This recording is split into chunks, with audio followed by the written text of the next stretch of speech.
want to build house, she land la makoko wa abi design la makoko she is fresh fluffy jare. Oh yeah, talk.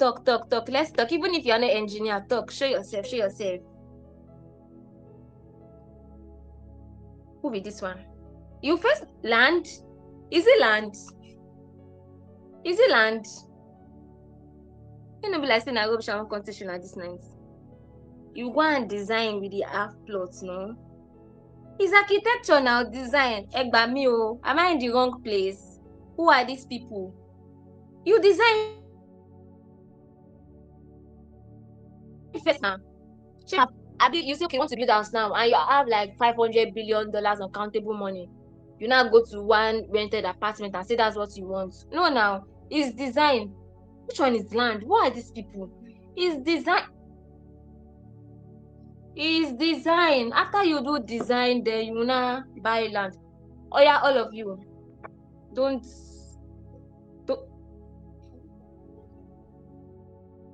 Hey. No, nah. Oh yeah, you people should calm down.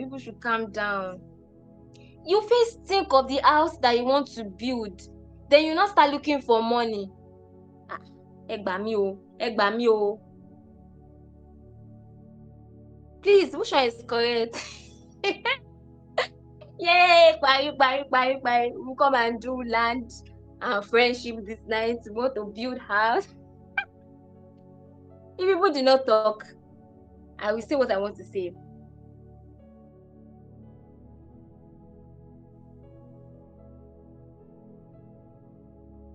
You put your vision on a paper. The people say that who is the person that wants to build house that do not first calculate the cost? You do design first now. Sure, I ain't giddy gone. Sure, you will not draw what you want. You will think of what you want before you. Oh yeah. Come back. Say destiny relationship. Let me use it to help me to cancel all this thing that people help me to type. That I want to scatter my head first. Everybody type destiny relationship. Type it, and let it cover this thing that you have. Oh yeah. Destiny relationship. Fast. Good. I can't see those iniquity again. What is this one? Destiny land again. Okay, so let's go. Thank you.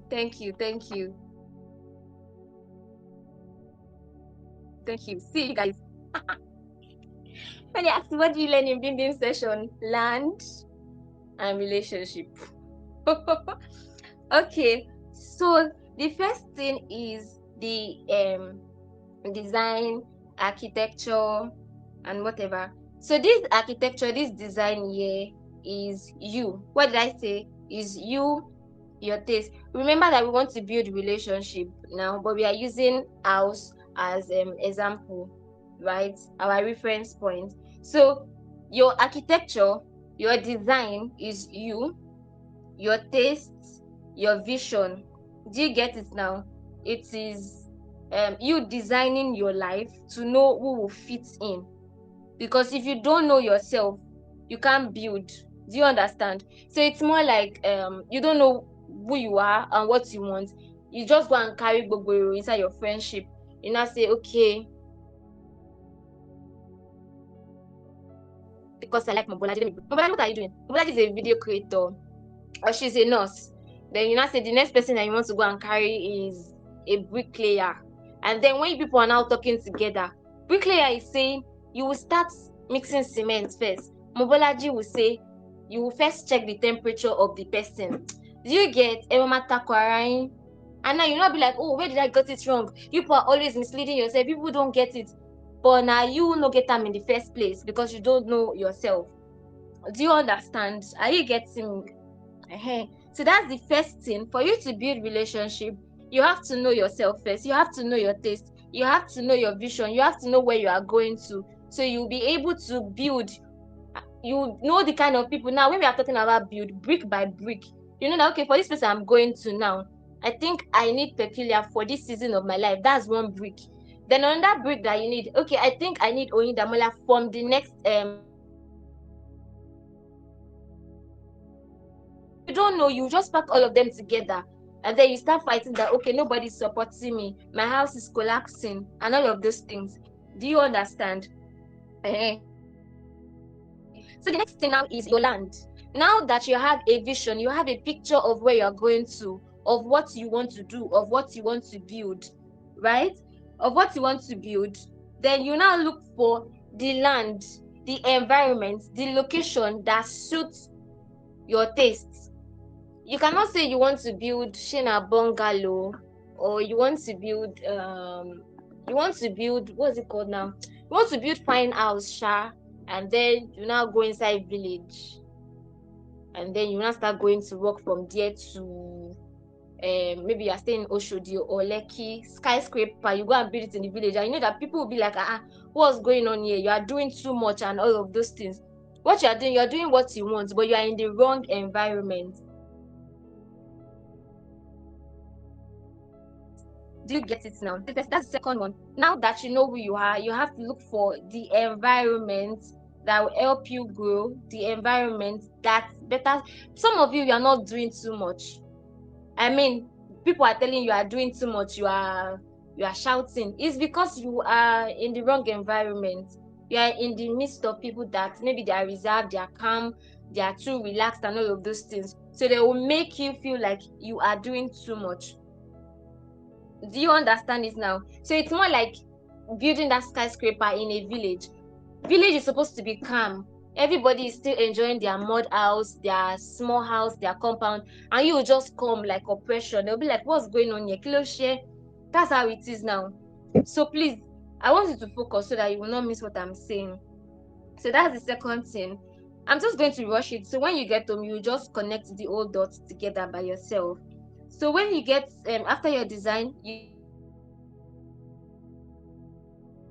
get your land, you know the kind of house that you suit your taste. Then you start asking, where do I start building with this design that I have? I want to build this kind of house. Should I go to a water area? Should I go to some people tell you, okay, should my house be beside the road? Should it be inside the street? Because have you met some people that they want to sell market and they'll tell you, please, before I go into this environment, please, do they have students there? Because the kind of market that I'm selling is only for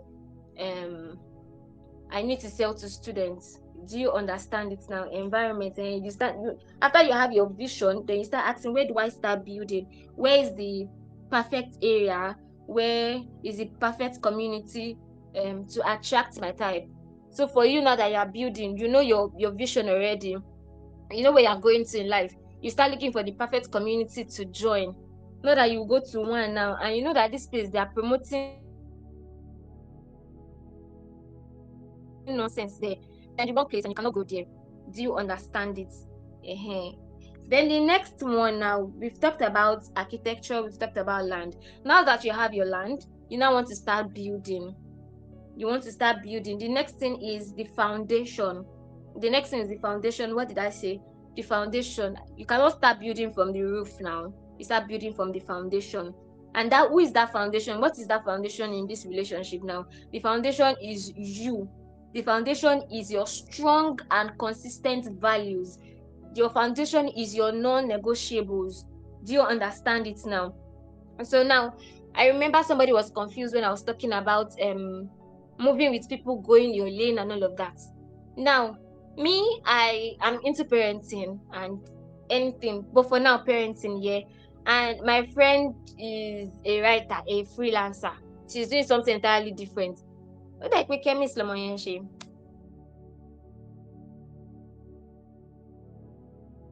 Abby.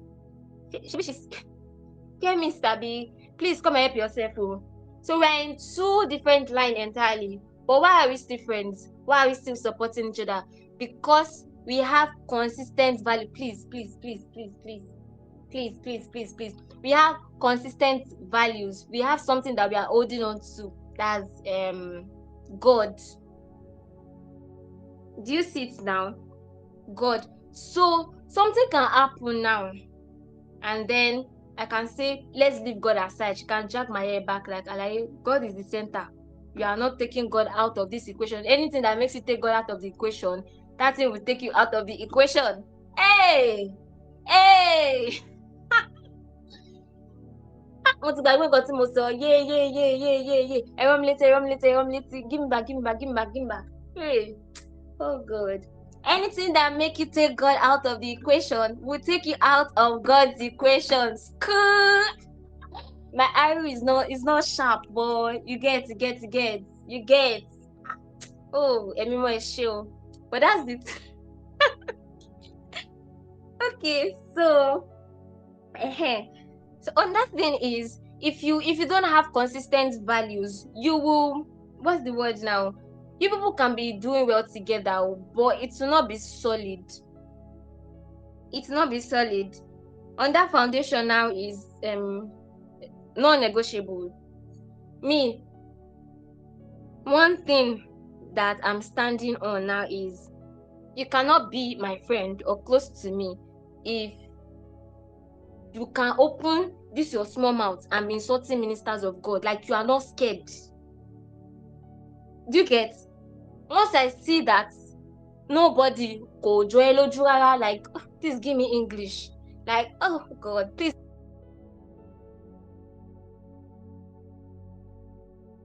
help me in your eye. You can talk to anybody anyhow. I just know that one day you will insult my parents, and my eye will not take it, because I've been seeing you doing it to other people, and I've been shining my teeth too.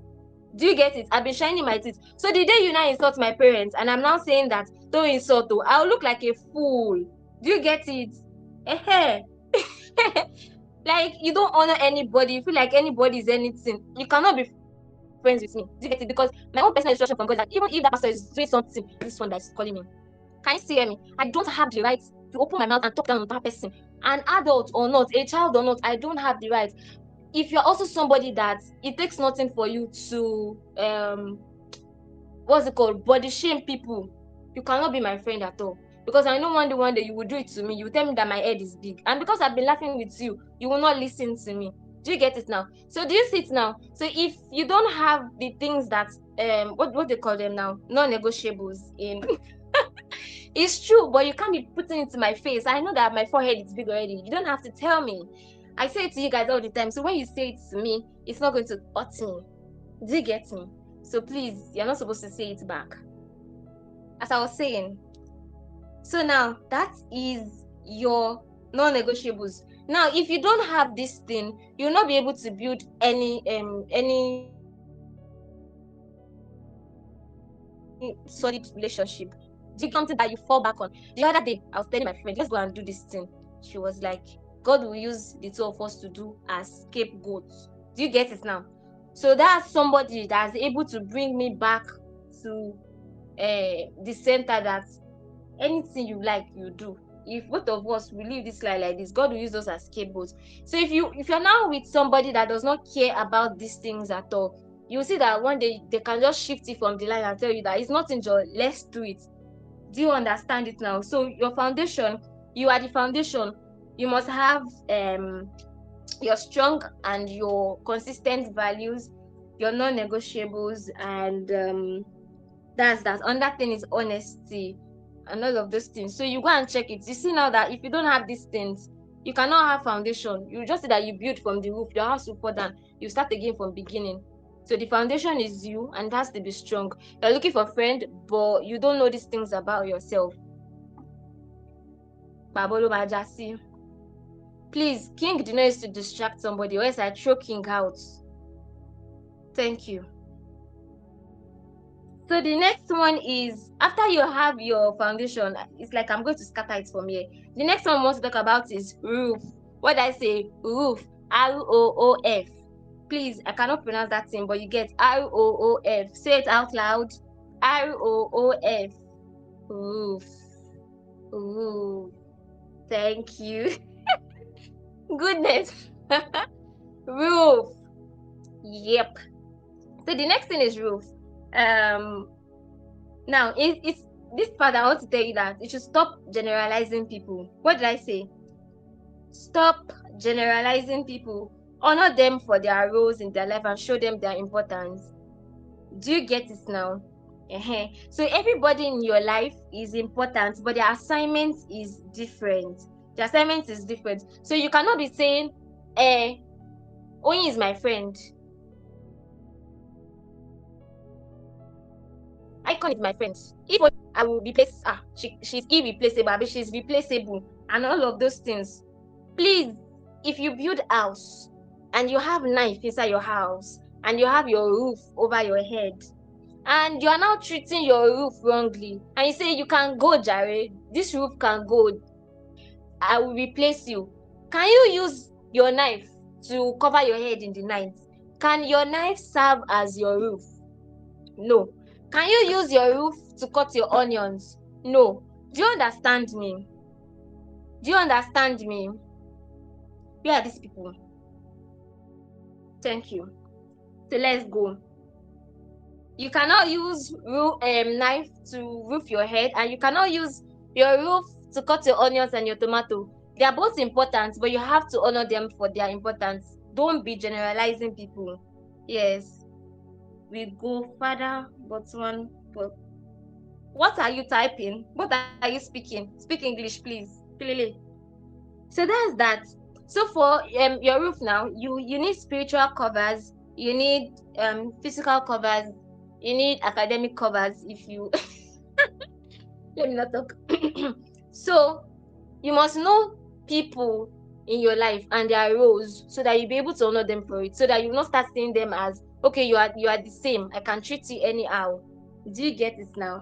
So that's that for that. I need you to write all these things down after this session and begin to put people in your life that fit into it. And if you don't have, you start looking forward to it, that okay, I think this is the role that this girl is in my life. What's it doing in my life? Please pardon my English, I'm trying to be fast. Yeah. So you see, maybe me and Laz now, we talk every day, but we are not that close. He does not know anything about my ex, he does not know anything about my family and the rest. It does not mean that he's not my friend, but he might be serving as a roof, he might be covering me somewhere. Do you understand it now? So you must know these people and treat them. Can you hear me?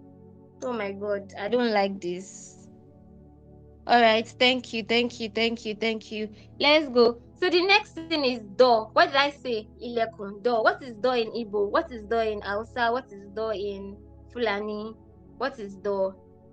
It be like say, na the X right corner. I make my network go. Holy Ghost fire. Shabalaba. Ilekun, cover. Wetin be cover?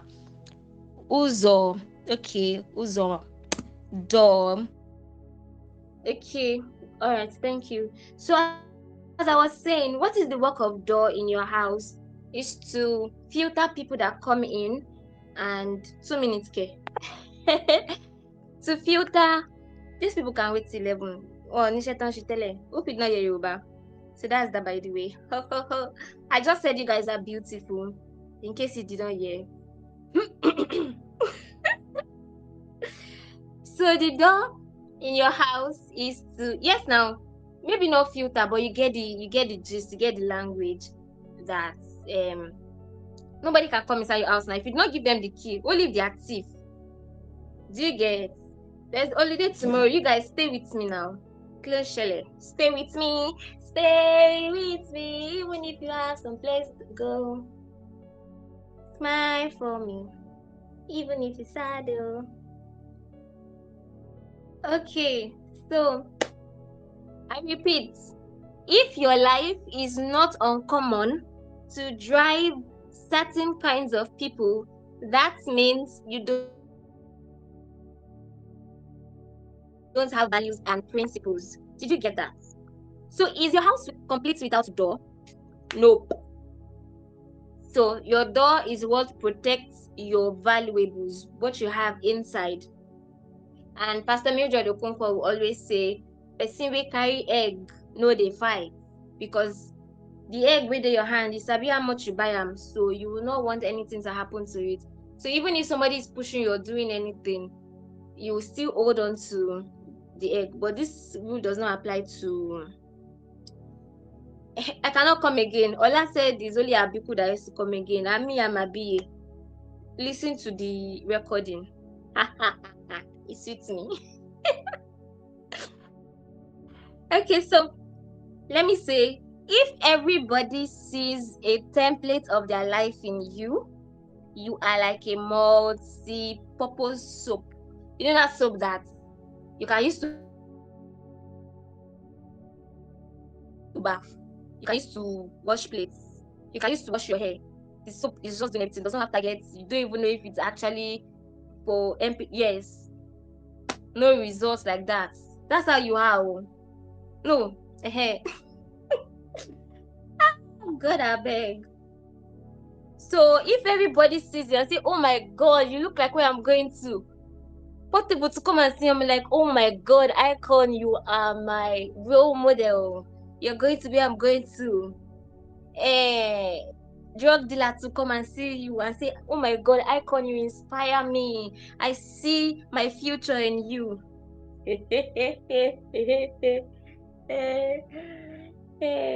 Okay, so what then do you stand for? No standard, no depth. So something in your life must attract and chase some people. Something in your life must attract and chase some people. So that's the work of the door. Do you get it? So when you get home, please, I beg you, fill this. If you're asking any question you have not seen, send it to my WhatsApp 2 days after this session, because my DM is a mess. Thank you. Please, everybody, type this thing I just said. Something in your life must attract and chase some people. Type it. And remember, that's your door. That value, that thing that you have is this on the copy and paste. You can't put emoji. Abi, come out the bold kini. Just imagine. So that's your door. Please fix it when you get home. Okay. And then the next thing is inside your house. So you have your door, you have your roof, you have this thing. So now let's move to the next one. Window. Window is the last one. This one is this house I'm building for you people. Just envision it. Window is the last one. It's the last one. Let's talk about inside the house. It's inside the house first. So inside the house, I told you guys about iron sharpen iron, right? And it's not about iron, but it's about the material. Iron is not bad, bread is not bad, but you must actually have you must work with same material. You can't listen to the voice notes. I'm already stammering. So now what do you have inside your house now? Remember that we are building destiny relationship, we are building this house, right? So what do you have inside this house? Because this house now is your safe space, your inner circle. So what do you have here? You have your mentors, you have your guides, you have people that have influence over you. So you see them as your knife, your spoon, your bed, your chair.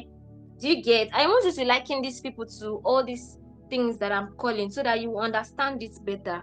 Please, I beg you. So people that you can leave your children with. So this space is not for everyone. This is what your door and your window is there to protect. Do you understand?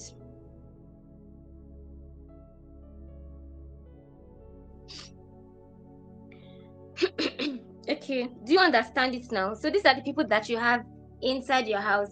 If you are lost, somebody find her, please. Carry touch and find her. So the next one is your electricity. Just make sure that you write it when you go back home, and when you get back home, just write it and you will see that you will get it back. So the next one is electricity. Inside your house, you must have people that light you up, people that they can plug you to other source till you are lit up gang.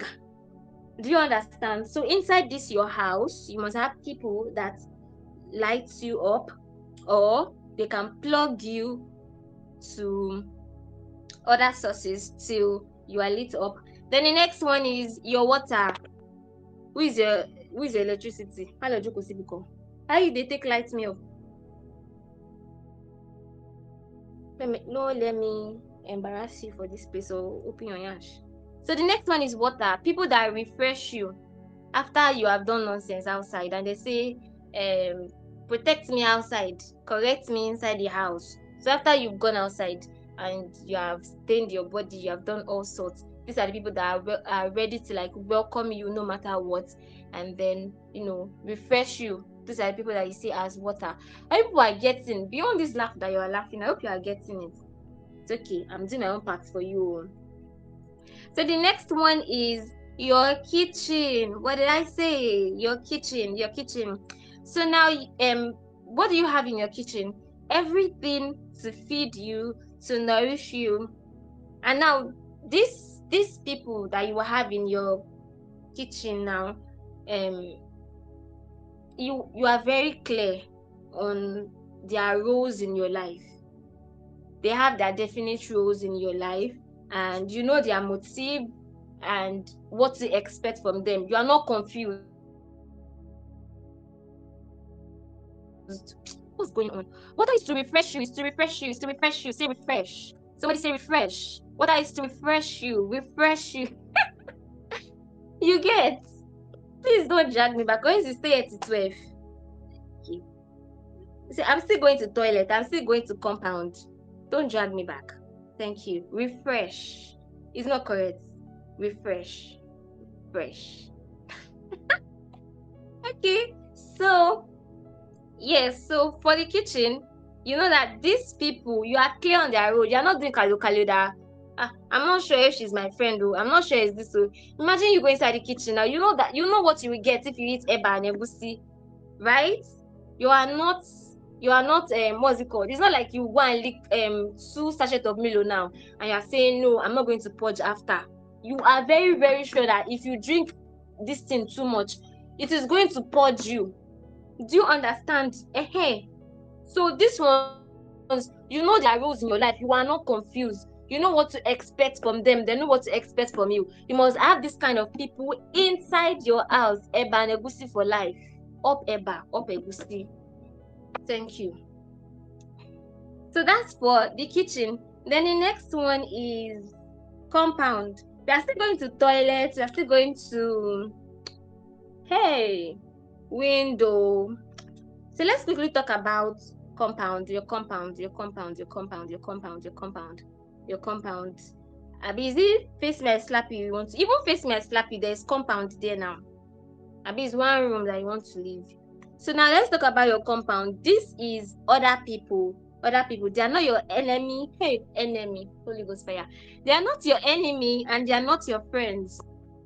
But they can stay in your compound. Remember that the people that you have inside your house, we already talked about them. These ones are your mentors, your your guides, people that are free to have influence over you, people that you can leave your children with, these people that you have in your as your inner circle. And that's why when you see somebody and you say that this person has like 100 friends, it's not all of them that will be close to the person timo like that. Do you get that? Some that will be in the kitchen, some will be in the toilet, some will be in the palace, some will be in the compound. Do you get it now? Everyone understanding this thing I'm saying. So now for the compound, these people, they are not your friends, they are not your enemies. Let me use this one as example. You know how everybody now, we are working online, and then probably as a content creator, there's somebody that other people like, and they'll just be like, collaborate with this person now. We want to see both of you together, that kind of thing. So as I was saying, I was explaining that as you have this content creator work now online, and then somebody will say that I want you to collaborate with this person. Probably you people have PR gigs together and all those things now. They will see you as friends. Do you get? But you people are not really friends. You people are just working together, but they cannot come inside your house. They cannot come into your inner circle. They are just in your compound. I remember talking to Icon about this the other day, and I was saying that the reason I don't have plenty friends, like Peculiar has like 50 friends. I can't. But after this thing, I'm going to think about my life. Peculiar has like 50 friends. Me, I don't even know. Because I'm very, very emotional. And I feel like my friendships is like relationship. Like I am literally in love with you. Do you get? I mean, I cannot be in love with like plenty people like that. But then Icon was not saying something like, oh, Jesus, true. So Icon was now saying something like, he slapped me that day with that word. He said, you are small-minded. He said, shit, that didn't touch me. He said, you are small-minded. He now gave one example like that. But I'm not going to say it though. I'm going to ask him this night. That's the first question I'm going to ask him to repeat himself. And if he did not get it,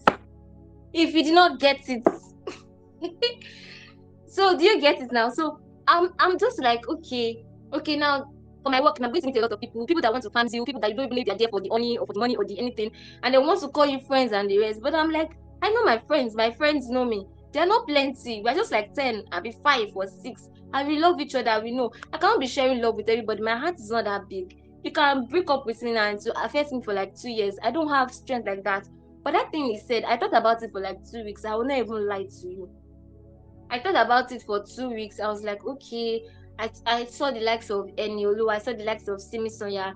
They have plenty friends. Maybe it's not friends. But I now started to think that, okay, maybe it's these people are in their compound like this.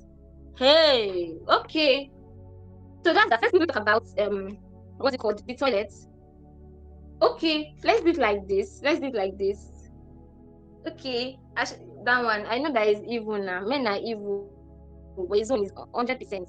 Yes, now they're keeping your toilet. Oh. Let's talk about the toilet part. When you go to the toilet and you want to bath, yes, Vicky James and Tomike and the rest of them, you want to bath and you now wear agbada. Are you deceiving yourself, or you are saying, or are you not deceiving yourself? Toilet, bathroom, carry your English and get away from this place. People shall understand. You say that you don't want to start doing English class for me. You understand what I'm saying or not? Come on for yeah. So if you want to, don't mind them. Is me that they want to be flexing their English this thing for? Say you have your restroom, your toilet, whatever. When you want to go there, you go there naked, unashamed, right? Only if you're not sure of the toilet, maybe there's camera there. So you go there. These are the people that you are vulnerable with. Do you get? Listen to me. These are the people that you are vulnerable with. And they say that friendship without vulnerability is performance. You are just like Saeed Oshukba. What's that? Is your toilet? Oh my god. Yes, now. Abi, if you want to go toilet, you go where Agbada go ni. Who are these people safe? I'm not going to repeat myself. You will get it. Somebody will carry you later. So there are people that should see the real you. There are people that should see the messy you.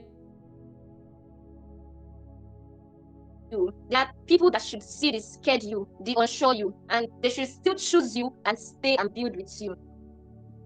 Some of you are getting, some of you are not getting. I don't know if you are intentionally looking for my trouble or you just want to drag me back, but I don't have your time this night.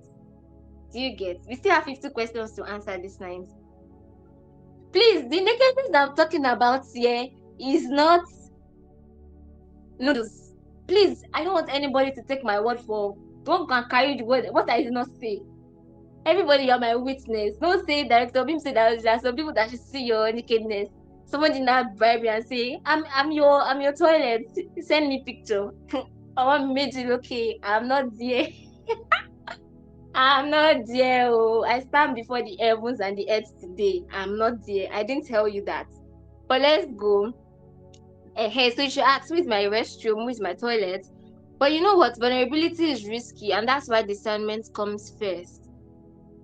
Do you get it? That discernment is your window. We are going to come there. So now, for this toilet part, you know that because you have to be vulnerable with some people, now you have to be with people that actually love themselves first. People that are considerate. Do you understand?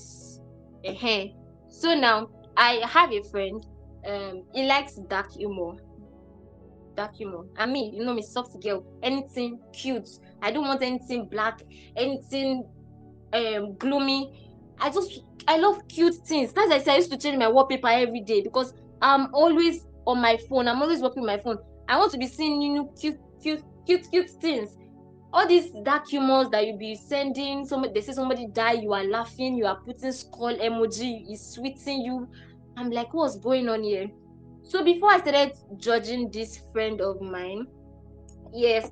So one day he was just vulnerable and he started talking that okay.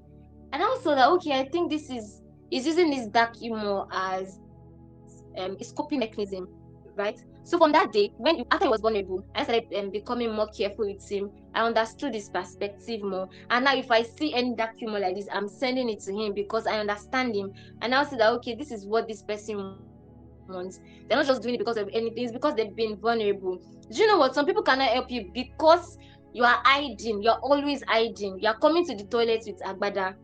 Do you understand? So today you have to make a decision to be real or to stay alone. Or stop making people feel like they're coming to your life and they cannot do anything for you. Do you understand it? So that's that part for that part. And under this toilet again is sacrifice. I love that PG talked about it on our status today. Convenience builds cliques, sacrifice builds covenants. So destiny friends should inconvenience or will inconvenience themselves for your growth or not sometimes. Do you understand? So sometimes when you come to my DM, I'm not your friend, oh, do you get? I mean, I just scared. But you come to my DM and you send me long voice notes and you are not in my to-do list for that day, and my time is very, very important to me. That 20 minutes that I'm using to listen to your voice notes, I know what I would have used to tick in my to-do list. But sometimes I will not even listen. You still be rushing me on top of my phone again. I don't get it. Today is not your turn. I'm coming for you another day. But you need to know that some of these your community builders online, they are really trying for you. You just come, you don't even give permission, you just dump plenty things. It's sacrifice. You cannot just see it. Do you get it now? So you don't know that sometimes your listening ears, I also have my own tasks to be done. So that 20 minutes that I'm giving you, it means that I'll have to stay 20 minutes more online, awake in the night when I'm supposed to be sleeping. And my sleep is very, very important to me. If I don't sleep, I'll be having a headache. Like my head will be breathing. You know that I have big forehead. The thing will not be breathing. To be breathing, I'll have to hold my head like this. That's the sacrifice that I'm giving you. I'm doing for you. But you still be telling me, you not reply me now. You do not reply. Some of you, I will send you thunder one day. Thunder, and you will feel it in your body. Your spirit, soul, and your body. Do you get it now? So, friendship without sacrifice is shallow. So, destiny friends will test how much you're willing to give your time, your attention, your resources. Sometimes it is not in the big things, but the little things um, the little inconveniences that prove love. So, it's just like what's the name now?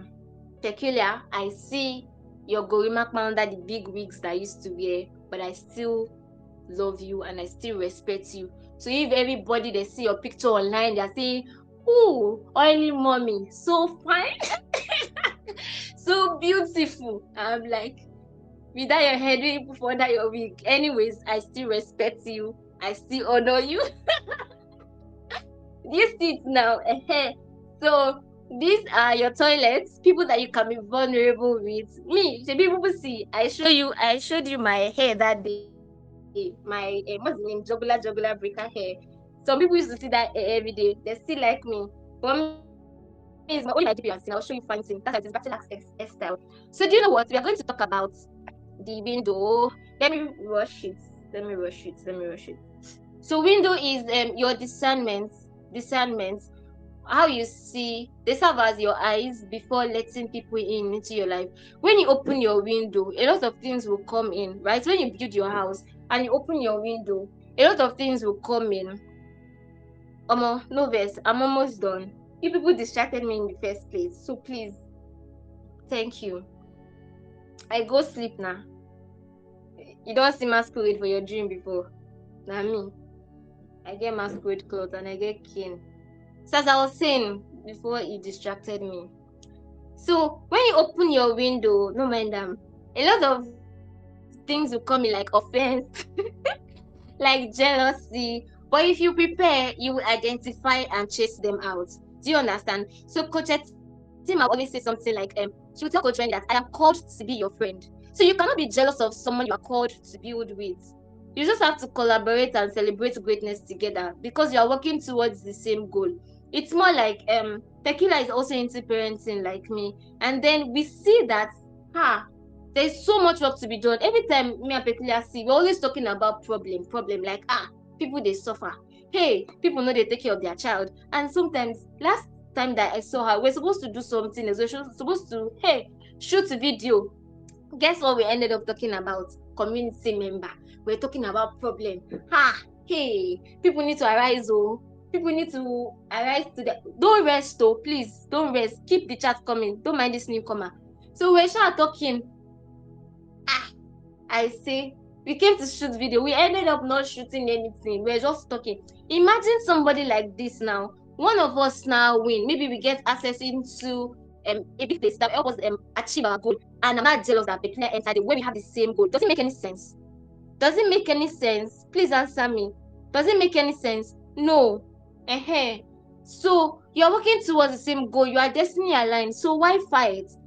Now you need to understand that when you open your window, things like that will come in. You are human being. You have you have emotions. It will happen, but you must be ready for it. My friend in your bank, she always. My mom was telling her one day that she should teach me something, and she was like, no, me I'm Jesus, so she's John the Baptist. So let me tell you something. It takes a level of security to say that thing. Do you get it now? So she always say that me, I should go to the forefront. She'll be at my back and be leading, helping me. That kind of thing. If you are not secure to a level, you cannot go outside and telling your friends that people outside that your friend is bigger than you, something like that. And you know that is a lie. Now you they help the person. Go stay for back. Sometimes I feel like that in setup shop. But God forgive that girl. Do you get it now? So someone with this kind of mindset will not let offense fester. Do you get it? So please don't let small things like this kill great destiny. You will see people more when you come closer. So it is normal. You see when people come inside your house. Like maybe if I live with Peculiar for like, or if I live with Icon for like 2 days, I will injure that boy. But you know what? I understand. That's Samuel now. The day I saw him, I almost blow his stomach out. I was just giving him blow. Like, why are you talking like this? I was just giving him blow. My hand was not even staying in one place. Or anyhow. So that's it. So it's normal. So you cannot be jealous of somebody that you carried burden together with. Imagine Peculiar now having issues with her phone, and we are supposed to do work together. And every time she's like, Bim, borrow me your phone, borrow me your phone. Imagine they now give her phone, or she now gets phone. I'm now jealous. Doesn't make any sense. Imagine that man that had 4 friends now, and they carried him through the roof to go and what's it called now? For Jesus to see him. After going everywhere, so that man can find healing. Imagine one of the friends jealous that this my guy now can now walk. So make sense. So it not make sense that you are yes, I'm done.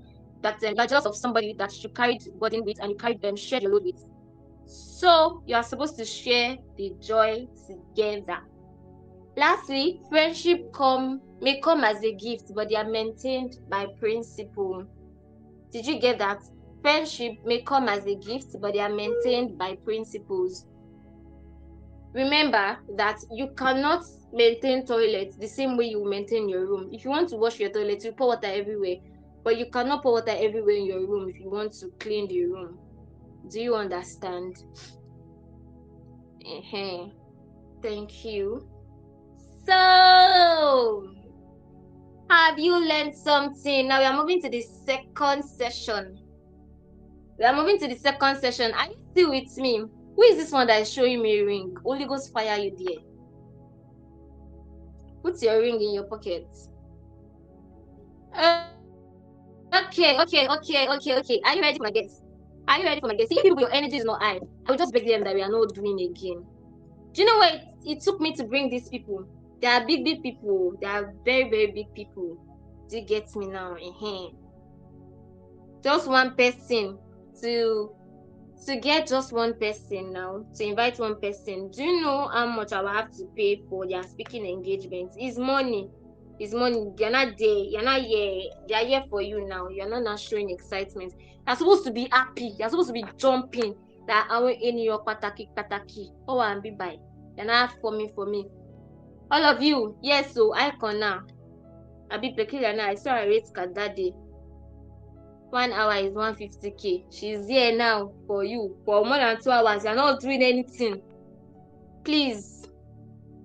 So for all of you, for those of you that don't know them, so I'm going to start from the picture. If you still remember the picture from the right, you want to, who is this person? I can't pronounce the name. We'll just watch your back. Osarimen. Take your time. All right. So from the first person, once I call the person name, just be clapping. From the first person on the flyer from our left, we have our Zaddy. We have our crazy master. Let's make welcome Mr. Favor Agbi Osade Bame. The creative icon. Make some noise. You people are not clapping. People are not serious at all. Are you not supposed to use the what's it called now? The diamond emoji. You know you won't sabi. You know sabi your papa. You know sabi icon. I think you're in the wrong place. Yes. Thank you, DMB. Now only sabi. Thank you. So to the next person on the list, on the flyer rather, we have our Reverend, our PG. We have make some noise for Grace of Gradle Sweets, International Mama. At the end, I know say Reverend sister who is Reverend. Make some noise for our Pastor Mrs. It's not easy. She should be somewhere now packing international orders, but she's here. She should be baking now, but she's here for you. Thank you. And then we have in the middle, Mr. Okonlawo. Let's make some noise for my boats. He's faster than boats. You see all my designs, he did them. Do you know that some people joined some of my webinars because they like the design, not because I am teaching. Ooh, I felt somehow that. So you are not attracted to me. It's the design that brought you here. So let's give it up for Mr. Ebuka Ebubu Sam Cooks, Mr. Samuel Owolabi, best in what he does. If you need graphic designer, sharp one, fast one, but hold your moolah, hold your dollars. Thank you, Mr. Samuel. And next, who do we have? We have our queen. We have our marketing babe. Are you ready? Let's make some noise for Queen Mosa Ora. I hope I got it. Please. Thank you. Creative icon, I didn't as if you know me. You're not helping me to so that I will not pronounce rubbish. All these people, I cannot see you. Don't worry, I have your money. Just send your account to Samuel. He's going to send it. Yes, that's our marketing babe. Yep. So what do we have? Next on the list, we have our extra, our oily mommy, our mandate, our mantle, seal of the Most High, intercession herself, always praying. Webinar is donkey. Let's make welcome Peculiar Oma, Mr. Machuku, Iterim. The extra oil woman. Thank you. What do we have on the other place that we just want to enter their group? Please, people should add me to your group. Please, you see how I welcome you. Please, come and add me to your group. I can be cooking for you. Noodles and egg. Please, add me to your group. Please, yes, and eba and egusi. I can be cooking for you people every morning. Please, add me to your group. Okay. Thank you so much for joining me. Thank you so much for doing this with me. And I've told you guys before that the recording will not be available. You guys, I gave you Teach You Don't Shoot. I gave you those for this one. I'm not giving it out. If you do not stay, nothing concern me. You don't hear me, so thank you. So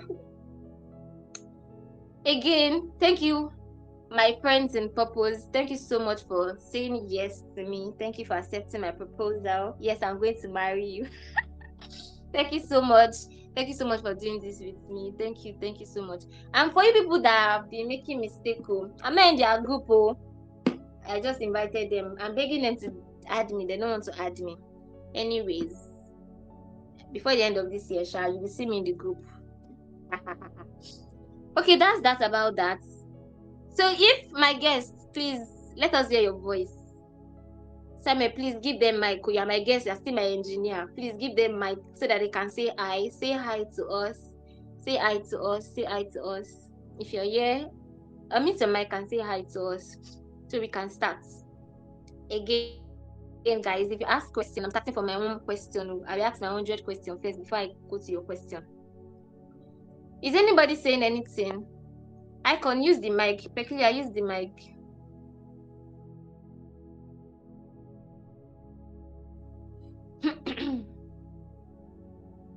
Yes. Hi, everyone. Hi. Good evening. Okay. That's the extra oil woman. Thank you. Okay, let's have others. Let's have others. Say hi to us. Hi, Good evening, good evening, everyone. everybody. Who be that? Okay, sorry, I'm Don't my worry, guest. don't worry, So I don't worry. cannot say No, no. anything. Ah, Now you're my guest. I'm going to leave you this night. Bim Bim, mind your mouth. That's your guest. Respect him. Honor him. Honor all of them. In Jesus' name. Amen. oh, Okay. JB. Okay. Emos, I did not say anything. Grace, you did not say anything. Are you shy? Good evening, everybody. Good evening. Good evening. Samuel, I go beg you.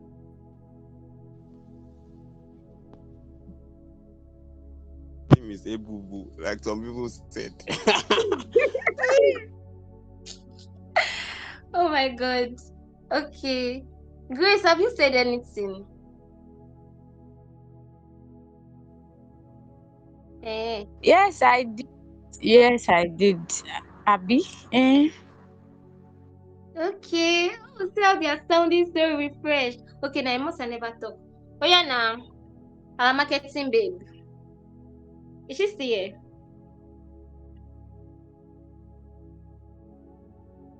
You wish to be like me, K? Eh? Oh. Okay, so all right, so thank you. Shey na me go talk thank you for having me. Abi na una go talk thank you for having me.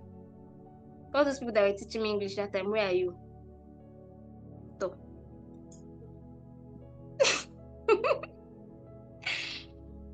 Okay, thank you so much for coming. Oh, thank you, silly for. Okay, so I don't hold the spotlight now. So later.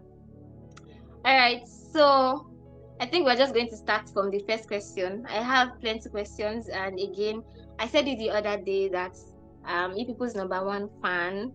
I love what you guys are doing, and I know who you are, like individually before you come as group.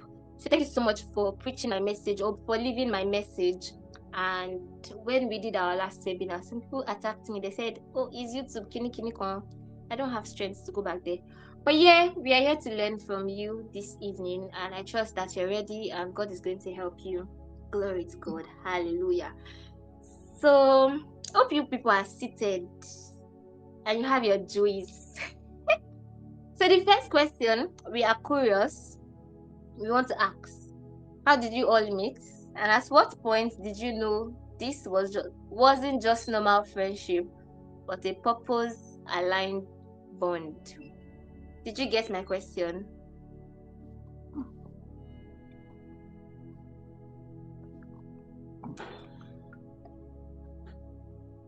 Okay, so let's have you.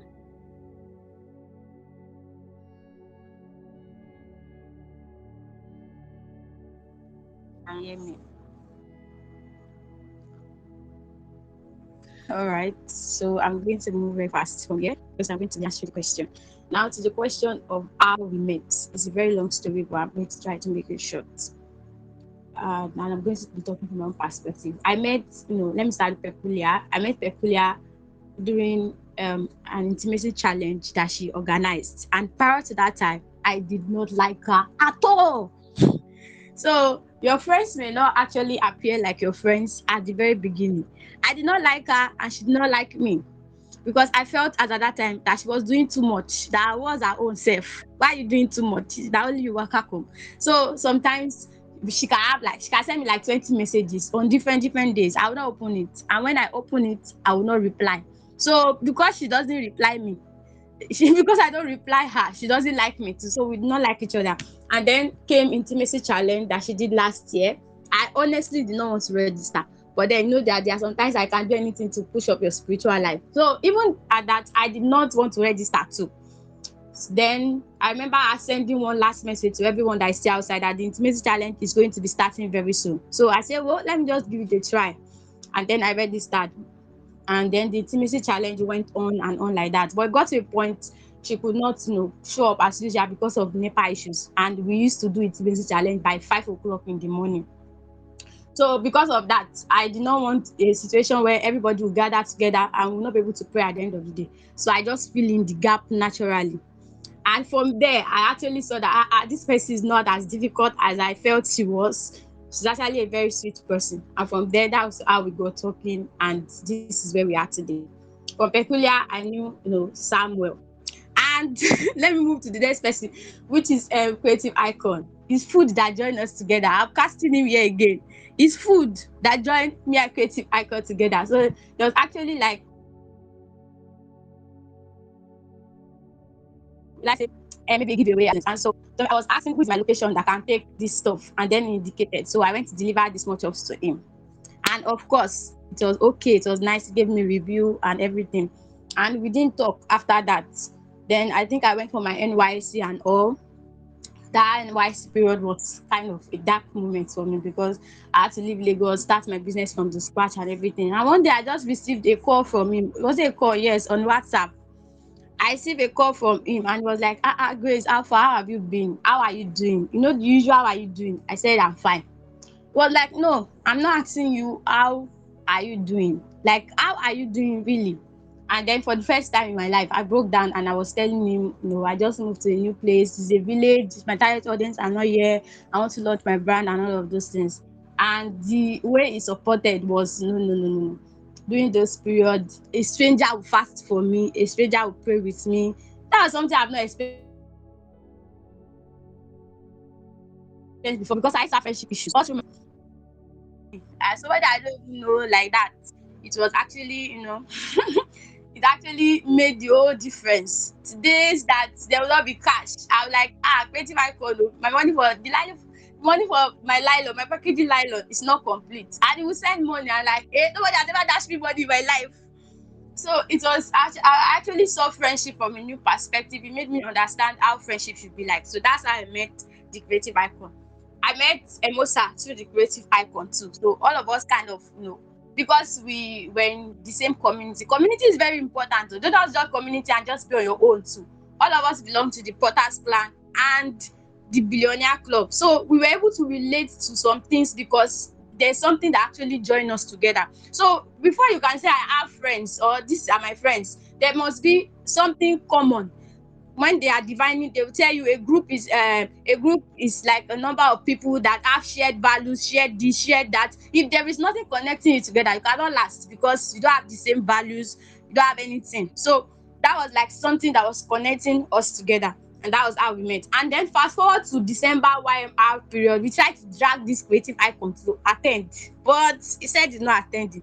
So Peculiar and I, with Samuel and Emosa, we all attended, as at that time the group has not been founded. We attended YMR and every other thing.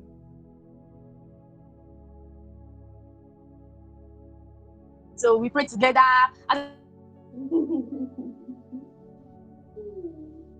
You see hear me? Yes, Guys, please. see hear me? All right. Near So you. all right. So I just created the group, named it Friends Purpose, and I added everybody together, and that's how the group came to be. And this is where we are now. So that's how we met. Ah, I'm not understanding this magical. So now I'll just speak like 5 people in this place. Wait. Okay. Me, I will ask you that one later. Don't worry.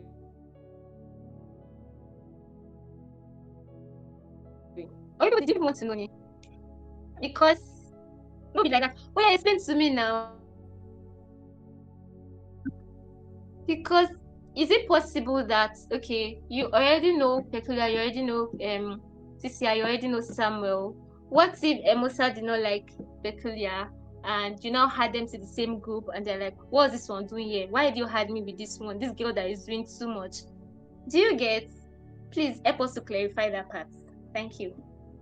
It's all right. For this part, I actually feel like at that point in time, we all were, I don't know, but for me, because I knew that I could not do like this. So I was actually like, I was intentional in my prayers that God, I actually need friends. Because like I mentioned earlier, I had issues with friends growing up, even in school. It just get to a point, the other person will not reach out to me, the energy is not giving anymore.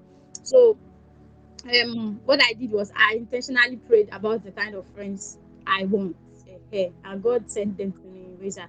So I don't know about them, but I actually feel that they too. I know Peculiar, I know Creative Icon. They don't just make friends anyhow. And there was one thing that Creative Icon said when he called me that day that I can never forget. He said there are some times that there is a nudge in his heart to reach out to somebody, and if he doesn't reach out to the person, maybe he's going to regret it at the end of the day, that why did he not reach out to them. So I want to tell you that if you actually you actually desire genuine friendship, you may want to make it part of your prayer point. And God can give somebody, how do I put it, God can cause unease in somebody if he knows that this person can help you walk through the journey of life. It can cause a kind of unease in that person that will make that person reach out to you. They don't know why, they'll just reach out to you. Because if Creative Icon has not reached out to me that day, I would probably not have known him. In fact, he was even scared of me. People that read my used to be scared of me. I don't know why. I don't understand why. So, and that's another thing. There's a way God orchestrates things in a way that cannot. That's Okay, thank you. So now we can say that even after you added everybody in that group, you guys intentionally made it work. Not like you chose each other intentionally, like, okay, I'm choosing you now. You now started giving them rules like, okay, this is what we will do. But after you added them there, you guys now like, okay, I think I like this person. I think we should make this thing work. Was it like that? Did it happen like that?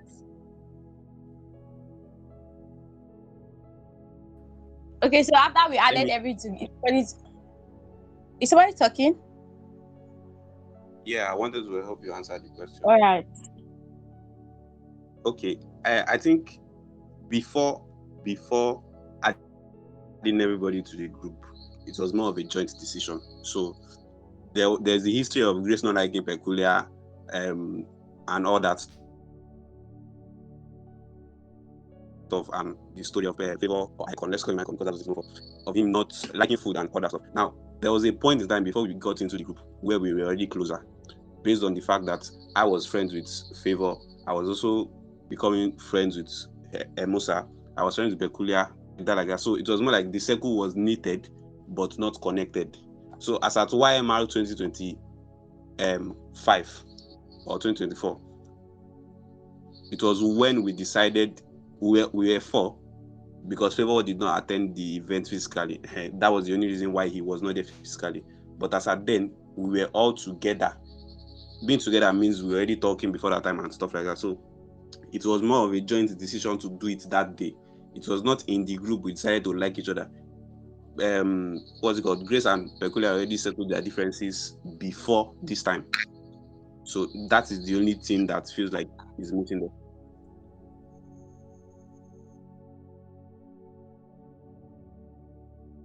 All right, I hope thank I answered that. you. Yes, thank you. Emosa, do you still want to say something or you said it already?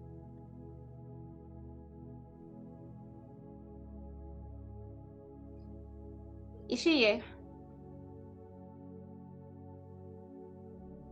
Should I move on? Okay, so let's move to the next one. The next one is, did any of you struggle with past friendship wounds before joining this group? Did any of you struggle with past friendship wounds before joining this group?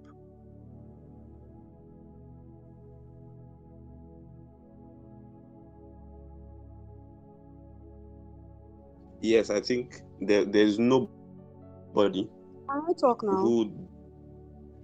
I thought you wanted to go second. There, go. Okay. Sorry, I wanted to. My Telegram microphone wasn't linked, so I had to do that. So I think someone has said everything, right? So I think what is missing was that we already bonded on YMR. Everybody had one mutual friend, which was OSAS. So it was just more like we had plans for the year, and we're looking at how we could, like, friendship goals, bringing our plans, coming together, and that was when we suggested a group, and Grace um, created the group. So I hope that is clear now. Going forward to the other question you asked, um, can I continue? Can you hear me now? All right. So yes, I've had issues with friendships in the past. In primary school, in secondary school, I was always like the sidelined one. So I've talked about this a long time ago that I was once bullied in school. I was once called um, ugly, stuff like that. So I never really had a friend as such. And the ones I could call friends at that time were people I just try to force myself for. You know that kind of thing where you're trying, you people are not even listening to me. You know that thing that where you try to force friendship on people, like you just want to be among the clique of those girls, those big girls reigning in. You know those people now. You know those girls that they are the king of boys, that kind of thing. And you are just there. Nobody wants to associate with you because they are tagged you one name, that kind of thing. And it really affected my self-esteem, and even having relationships with people, it was quite difficult. Is one way or the other, it will always be sabotage. Like probably I'm the one that would spoil the friendship or something will happen. I already have this mindset of there's no friendship that will actually last. Do you understand? I already had that mindset that until I met my people, and that happened because I prayed. I asked God the same thing Grace said. Throughout, let me just say, hey, please be quiet. Let me just say, throughout last year, I did not have any friends. The only friend I had, aside from those not in this growth circle, was Osas. Osas was my only friend, and it was so terrible. That's terrible that I didn't want to mingle with anybody. I just like, this is the only friend I have. If I'm going anywhere, it's Osas. I'll carry my body before him up and down. But then I listened to so there was a time I was listening to a a message on a message from TMM where she had something like that, so relatable. She was like, she does not really have friends. She doesn't talk to people. But when she became more intentional with God, people like it was as if the aura started drawing people closer to her. People just started liking her for no reason, start talking to her. And that's what she said. She said it was because she was connected with God and she was really committed, of course. And I told myself that if this God can do this thing for her, because I was telling for a fact that I was not really, I was just a Christian in a title, not necessarily that I was following or intimate with God. And I just told myself that, oh, this life is an example. And I told myself that I'm going to follow this God. And truth be told, it happened like a dream. Like being intentional with God is going to draw people. There's no how. It will draw men onto you. There is no how. So I would say that being intentional with God and having friends is one thing. Knowing how to keep those friends is another thing. And that's what I'm grateful for. The fact that I have intentional friends, that even with my bad character, hey, my bad character is bad. They still carry my matter on their head. So I think I'll be able to answer that question. Okay, thank you. Bad character, very bad. Try. Okay, so I want to ask before you go, how did this friendship heal that past wound? Or do you think it's still there? Or from this friendship now, do you think you are open to other people because of what you're enjoying here and all of that? Did you get the question? Sorry, come again. Okay, I said, how did this friendship heal that past wound? And do you think now that you are open to other friends now because you are healed? Or you just want to stay with these people for life? You don't want any other person to join you? Do you get? Okay. Let me start from the last part. I have a very bad habit which I want to change, and the fact that I like to keeping my circle very close. I don't like my friends being friends with another person just before me. It's a bad habit. It's a very, very, very bad habit. I'm always like trying to keep that closure. Like, no, no, no. But I think I'll start opening up because friendship is beyond just saying, hi, how are you doing? Or what's your name? What are you? It's beyond that. It opens doors for you. And I know what I've missed. Fact that I am not friends with certain people. I don't want to be friends with a lot of people. I know what I've gained being friends with people. So yes, I would say that I'm gradually opening up myself for friendship, but it really takes a lot. Like I see it as work, but I'm trying. You understand? And so I would say that yes, this friendship I'm in has made me see things in a very different way. Like I said, I have bad character, and sometimes when I just do something, they just try to call me and say, "Guy, what you did is not good. This is how you do it." And sometimes, like what Grace said, that oh, one of them will come. There was a time that I was having issues, but I didn't want to talk about it.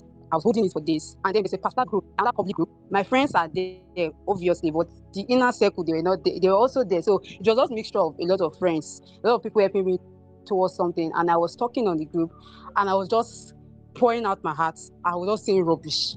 And then immediately they just said, "What are you doing? What are you doing? Oh, yeah, come out from that group. Delete everything you wrote there and come inside the inner group. You know, there's group and there's group. And like, come here, what's going on with you?" And I poured my heart, and you're like, in my mind, I'm like, really? There are really people that will even look out for you. They will not want to see you outside and do rubbish, and that's the kind of person. They will not see you outside doing rubbish. Grace will just scream my name. Hey, monster! I say, hey, once you hear that scream, once you start stressing my name, I already know that I've already done something. Out there, is it Osas that will just say he wants to talk to me? And I don't know that when you start listing all my problems, I know that. But then there's this kind of correction we love, and there's a way I will react to things, and they know this is not how friendship is. This is how to do. So I could be bad. I could act somehow, but then they tolerate it and tell me, guy, you are not doing it this way. This is how to do it. This is how friendship works. Sometimes I ask questions and I'll be like, no, that's not what friends do. This is what friends do. Don't be like this, don't be like that. And it has really helped me and opened my heart to what friendship is. That some things are now I approach things better, in a better way now.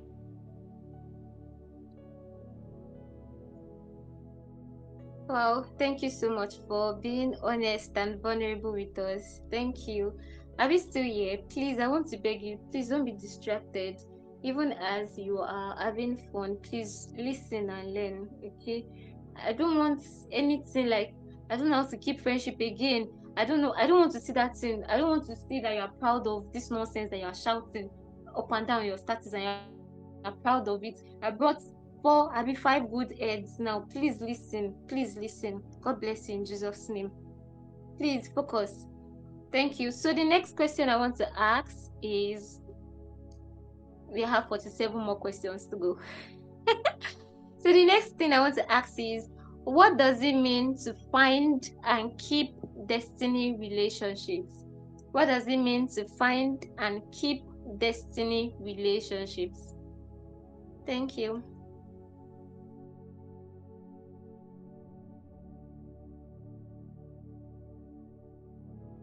everybody. Good evening once again. Oh my God, I'm already enjoying myself that I even forgot that I'm part of the speakers. I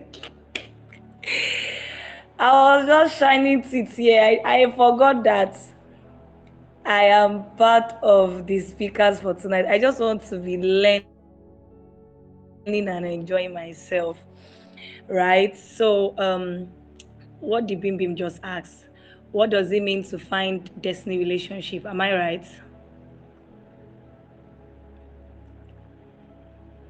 Okay. And okay, what does it mean to find and keep destiny relationship? Before I go into this thing, because I'm like the first person answering this question, this part, I want you to please celebrate my friends for me. I mean it, and I'm not joking. Celebrate my friends for me. Can you see here, please? Okay, so before she comes back, Nifemi, please come back to Telegram. Don't type again on WhatsApp.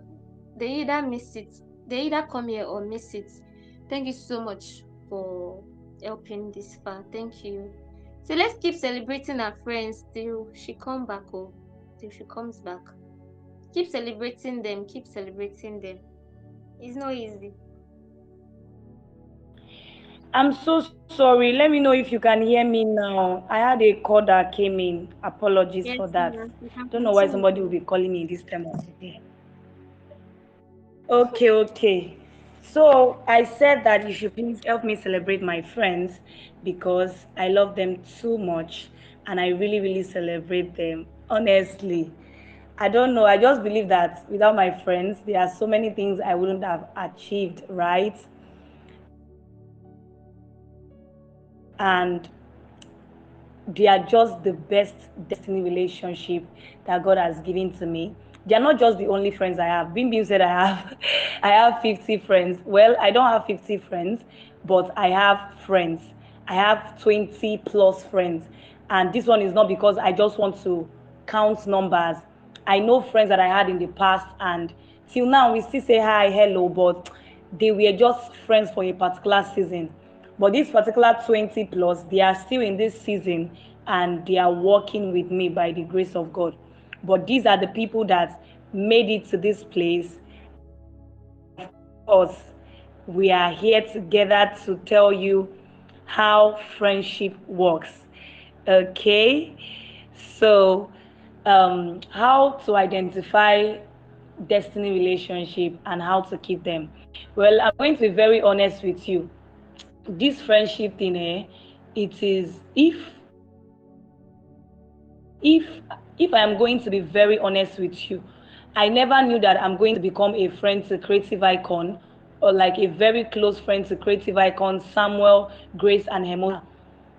It was just the whole thing started like on a neutral basis. Like let's the whole I started with Samuel. Samuel was my first friend in this our group. Samuel was my first friend. It just started with good morning, sir. Please, somebody is celebrating birthday so day. Please help me design the flyer. He will send it. That was all. So from there, the same community thing that we are talking about, from there I was able to like reach out. I was able to like start telling him that okay, oh, this is it, oh, this is it. I just saw that I started loving this guy and he started loving me back. Do you get? So it was easier for us to just get to start liking each other just like that. I was able to share some things with him, things I would not just share with a random person. It's not the kind of love that you are thinking, I mean, love that comes from heaven, agape love, please. So I was able to share some things with him. The same thing with Creative Icon. It was just designed too. Creative Icon designed this thing. CMM's birthday is coming. This. That was how we started talking. And I just felt like I can share what I'm going through with this person. Because as of that point, I only had um I only had friends that I see physically. Like I never had any friends online. I only had 3 female friends. So I was just thinking about it that this person, I can literally share these things. And you know, when you are a child of God, you can hear God, you can discern things. If it is something that is not going to work, God is going to tell you to pull back. There were some friendship I forced this season, and God told me to pull out. God, for my own peace of mind, God told me to pull out and just be on my own. Do you get? So the whole thing is just about you knowing that, you know, when you are praying for a person, and this thing is just about, I don't know how to say it, I just feel like everything falls back to spirituality, that you can tell your friends something and they are praying for you and they are interceding for you and they are telling you, I have cried in Creative Icons DM. They have heard me cry, like Samuel has heard me cry. I have cried like a baby. There are sometimes I'll reach out to Bim and she'll be like, are you crying? I hope you're not crying. So the extra oil woman that you even see on my status and you're like, this woman is so good with what she's doing. My dear, they cry. I cry so much in their DM and I'm like, I'm tired.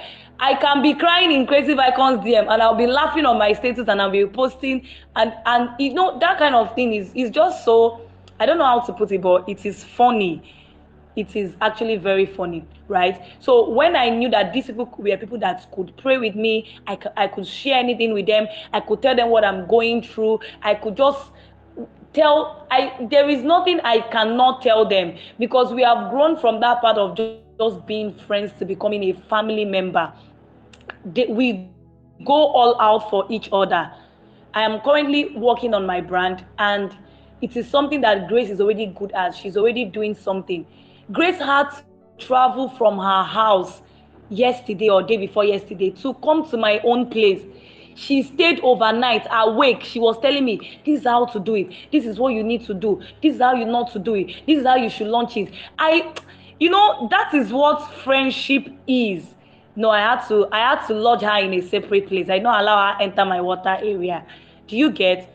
So all these things are something that I have seen, and I just knew that this one, they are the real OGs. I don't think that this is the friends God wants me to grow with, because at some point now I am stingy with my space, and I don't want anybody to just enter like that, and I will now say that this person has come.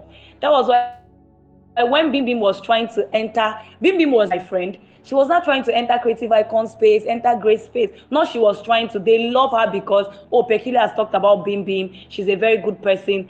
I'm a jealous lover. Sometimes I'll go and check Creative Icon. Shebi, you are replying me. Shebi, you have replied Bim Bim, Abi. No problem. So that was how the whole thing has been going on. Do you get? But it is something I enjoy the whole friendship. It is beautiful. We love it. We pray for each other. We know I cannot be stranded when I have these people. If I am looking for money like this and I don't have, if I text Samuel, he does not have, Samuel will say, let me text Icon. If Icon does not have, Icon will say, let me borrow from somebody. If Icon does not borrow from somebody, he will say, let me text Grace. Do you get? So if Grace does not have, I am reaching out to Emosa, I need so amount of money, right? But so the whole thing is just, it is beautiful. And with that, I already know that these ones, I cannot lose them. If I lose them, I will just go. So it just makes it funny that anytime we have conflict and we fight, I just want to run back and say, well, devil cannot allow me lose this beautiful friendship. I will go and apologize. We'll apologize to each other and keep it going. So how to know destiny relationship? When you see them, God will open your eyes to see them. They share the same value with you. There are people who can pray with you. There are people who will not be jealous of what you are doing. There are people who will celebrate what you are doing and encourage you. There is nothing that I'm doing today that we are doing that we don't know that all of us are doing it together. We share our wins and we are praying for each other. When Emosa said she wanted to get a phone, it is intentional. So I just know that this one is not the type that they just want to suck from me, or because maybe this person has influence, or because Grace is selling small chops, let's make her our friend so that we can be eating free small chops, or because Samuel is a designer, let me make him my friend so that he'll be designing for free for me. No, that's not the way the whole friendship started, right? We saw that God is in this one, and anytime we want to do anything, we still direct it back to God, and God is telling us, do this, don't do this, don't do this, don't do this, don't go this far. I've talked so much. Well, let me mute my mic. That is just it. In Shoki, he said once you see them, you will just know. I asked this girl a question. She just came to flaunt her friends. I don't even understand all these people. And you told me that I tried to enter where? I enter where? I know that I'm enjoying free design from Samuel because of you, and I'm grateful. But what am I enjoying from Creative Icon? Please. And Grace did video for me yesterday. I'm going to hold on to her. That jealousy is very well. Okay? Who else? Okay, someone, and Emusa. Don't worry, that jealousy is very well. Mm. Okay, so thank you. So moving on to the next one. So what would you say to someone who thinks building destiny friendship is a waste? I'll just face my life alone. Do you get it? So there's somebody here that is saying that I just want to do my life alone. People are stressful. People are this. Let me just build my life alone. What would you say to that person? What would you say to somebody that wants to build their life alone and don't care about relationship or anything? So thank you. Hi, good evening. Can you hear me? You guys can hear me? All right, good evening. Okay, so because of other very, very fat questions because of other big questions that are in the basket, I will just answer this one. I will just answer this one sharply. So, what would you say to somebody that wants to do it alone? I would not say the usual or the normal, sorry, is it a way called the Dagbogwe Abibalo so? I'm here now. You people should leave me alone. I mean, is it a tree sha cannot make a forest kind of stuff? You know that one already, and a lot of people still believe that they want okay, Iggy called the Dagbogwe. Thank you. So I will not tell you all of those ones. I will just tell you that Ojue, Omabo, your eyes is gonna tear because there are a few things. There are not a few things. There are a lot of things that you cannot do alone. There are a lot of things that you just cannot try to do it alone. There is another. I will not leave Proverb alone. I will not leave this Yoruba. I want to sound. So there's another one that says, I'll try and relate to this other way. There's one that says, ọmọ tí ò bá níyà kò gbọdọ̀ légbò lẹ́yìn. That's a child that does not have a mother should not sustain injury at the back. So like it takes two people to actually solve some kind of injuries, some kind of what's it called now? Some kind of pains, some kind of issues. So somebody has to be an extra hand that will solve that problem at your back. Do you understand? So if you say you want to do it alone, good. Just know that you waste time. And actually, I've said this before, you're not wasting time, you're wasting your lifetime. You're wasting your lifetime. So, people brag about it, and it's very, very, very, very foolish. Oh, I'm alone, I'm this, I do my things, I'm one man soldier. It's not something to be bragged about, like, it's not something to brag about at all in any way. It's just foolishness, making expression, like foolishness being expressed in a very, very sweet and demure way.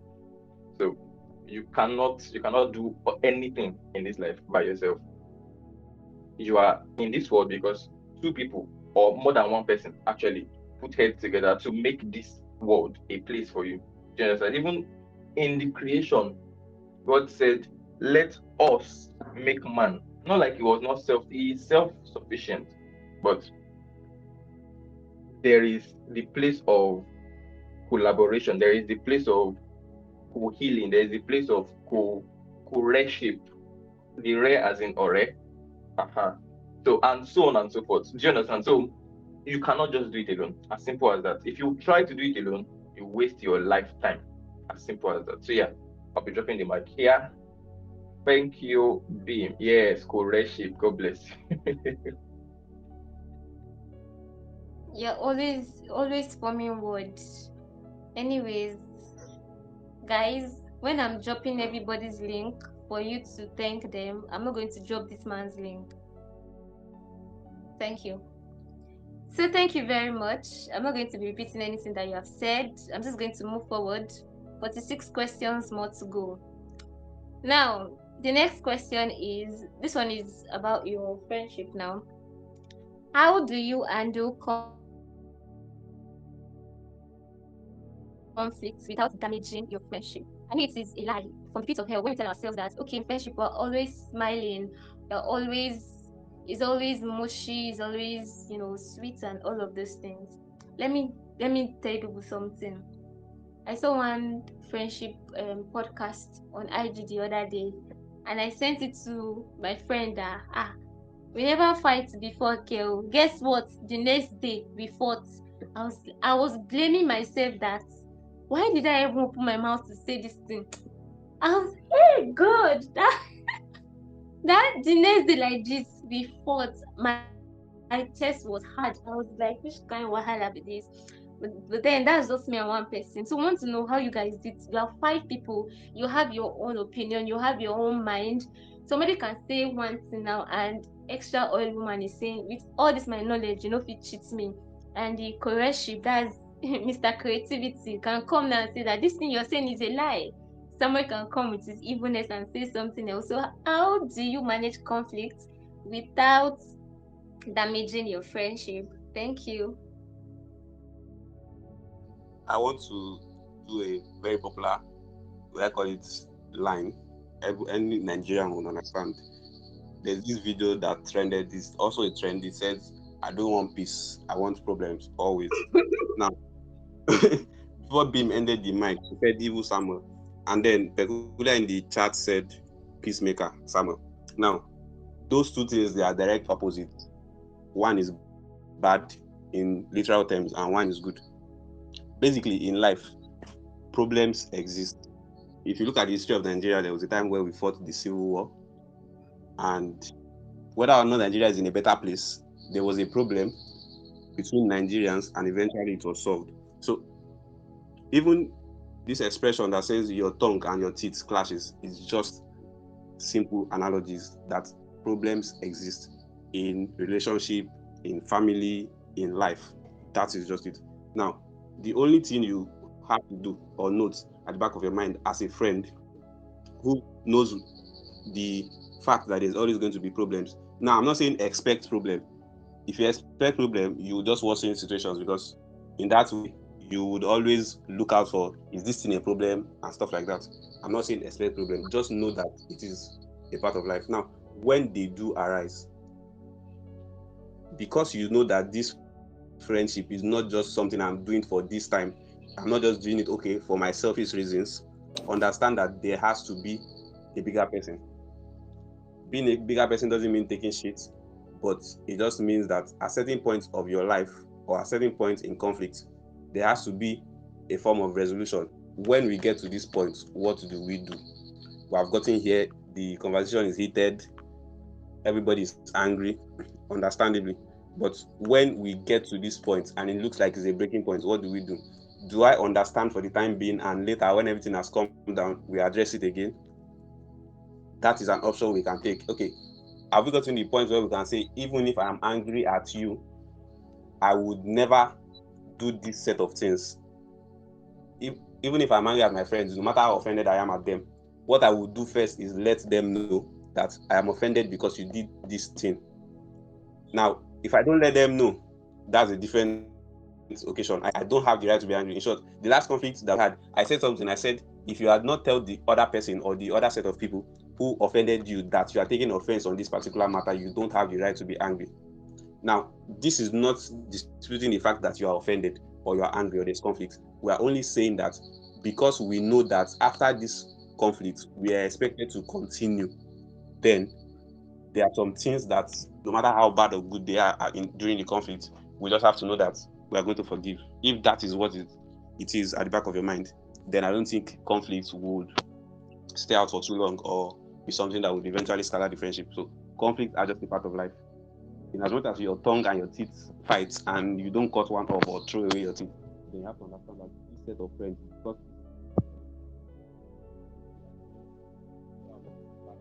basically. I think that's it.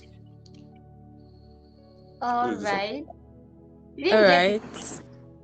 the last point. So, Okay, somebody wants to say something. yes, I will. Yes, I want to. Yeah. All right, for this one, how do we manage this conflict among us? There was something that, how do I put it? There's something I used to do, or there was something I did once, and that was, what are they calling it? Samuel, Ebubu. Actually, talked about the last conflict that we had. The group was somehow. Let me tell you, there are times that everything will be dull.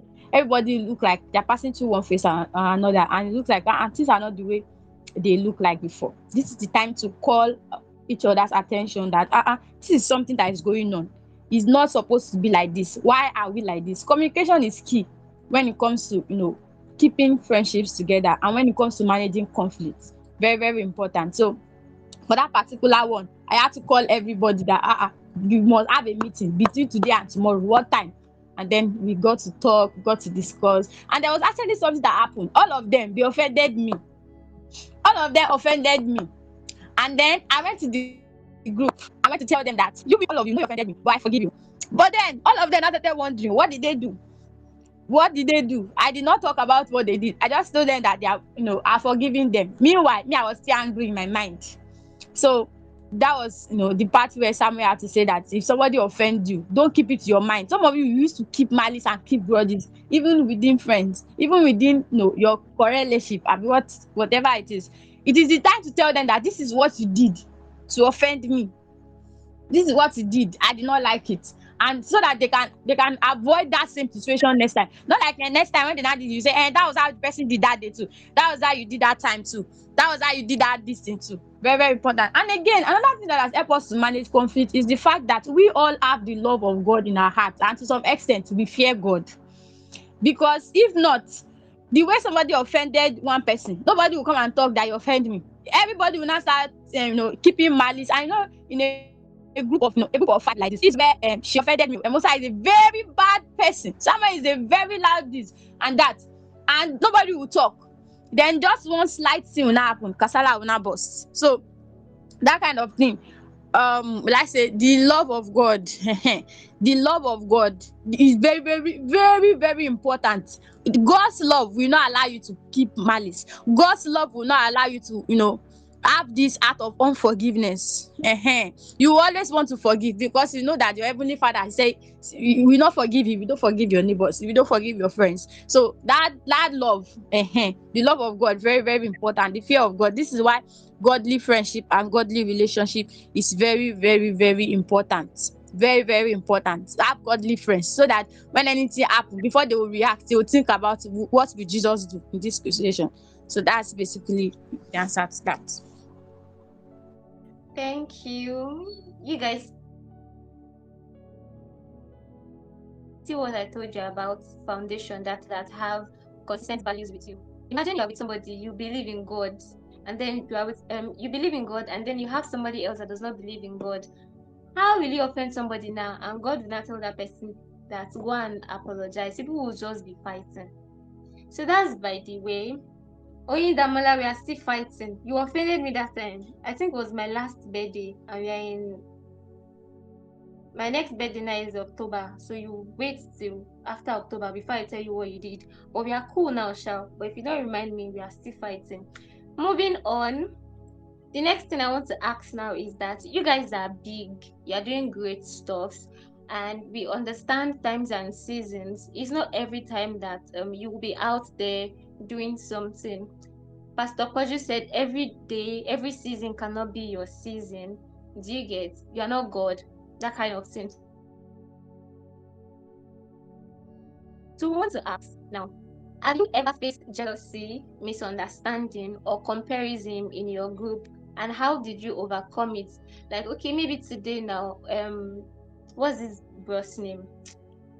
Mr. Agbibi is having webinar. Grace is selling out.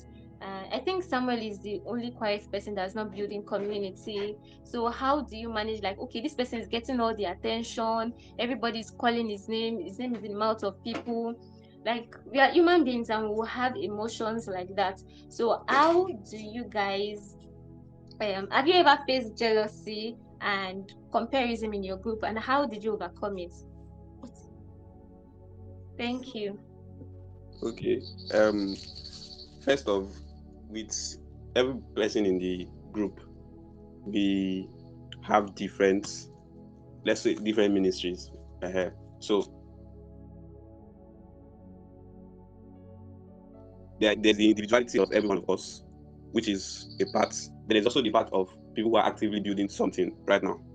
And like you rightly stated, I'm kind of the only silent one amongst everybody. Now, would I say there's jealousy? Yes, but maybe not in the part of I'm jealous that this person is doing much better than me. No, the kind of jealousy that we have is the jealousy amongst. I'll put it out because we are being we are being vulnerable.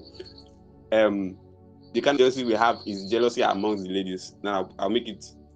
Sorry, you'll understand. Peculiar telling me that I'm not giving her attention because I'm giving Musa attention.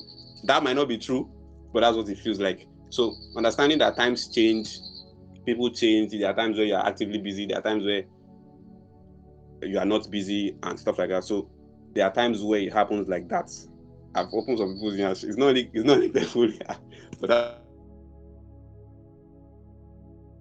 was the only example I'm giving. So there are times where it happens like that. So, but respecting of what we are building, we actively support each other. So in those times where somebody is jealous that somebody is not giving them enough attention, what we do is tell them that, okay, at this time, you might not get the attention that you need because that's how life is. Nobody gets everything every time. So basically, jealousy exists. It might be, for some people, it might be, okay, because my friend is doing better than me.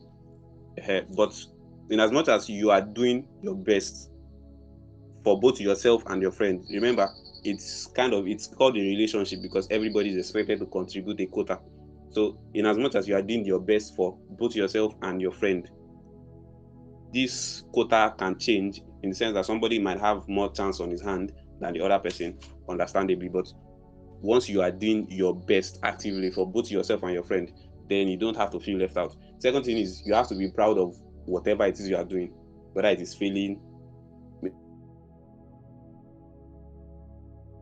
it's not failing, but whether it is failing or it's working, you you have to be proud of what you are doing. I think self-confidence is very important before even any friendship. Before I became friends with anybody, I would say at a point where I was making friends with some of the people we are now in the same group.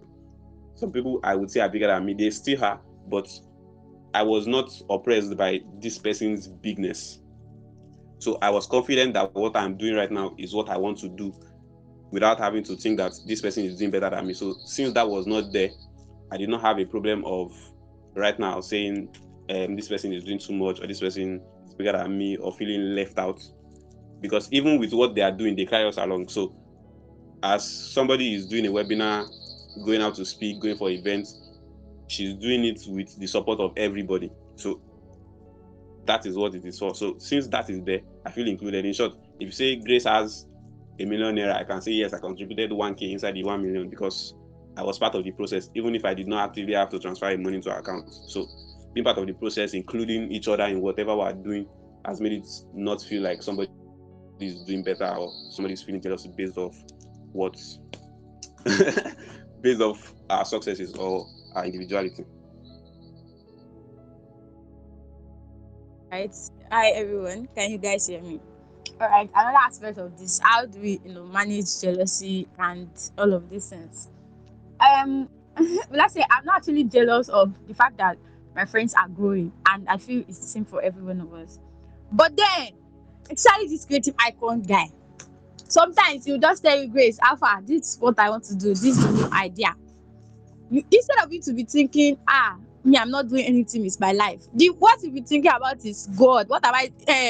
Instead of you to be thinking, I'm so jealous of this person. Why can it not be me? You'll be thinking of what am I doing with my life? What am I?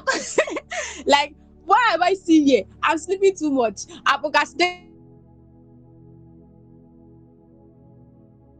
crazy too much. Let me get up and start doing what is not getting me. I'm not good. I'm not good. You'll be thinking of you'll be thinking in 5G. How can I improve on what I have done? So instead of feeling jealous, most time we feel motivated to actually put into actions and implement the things that we are supposed to do.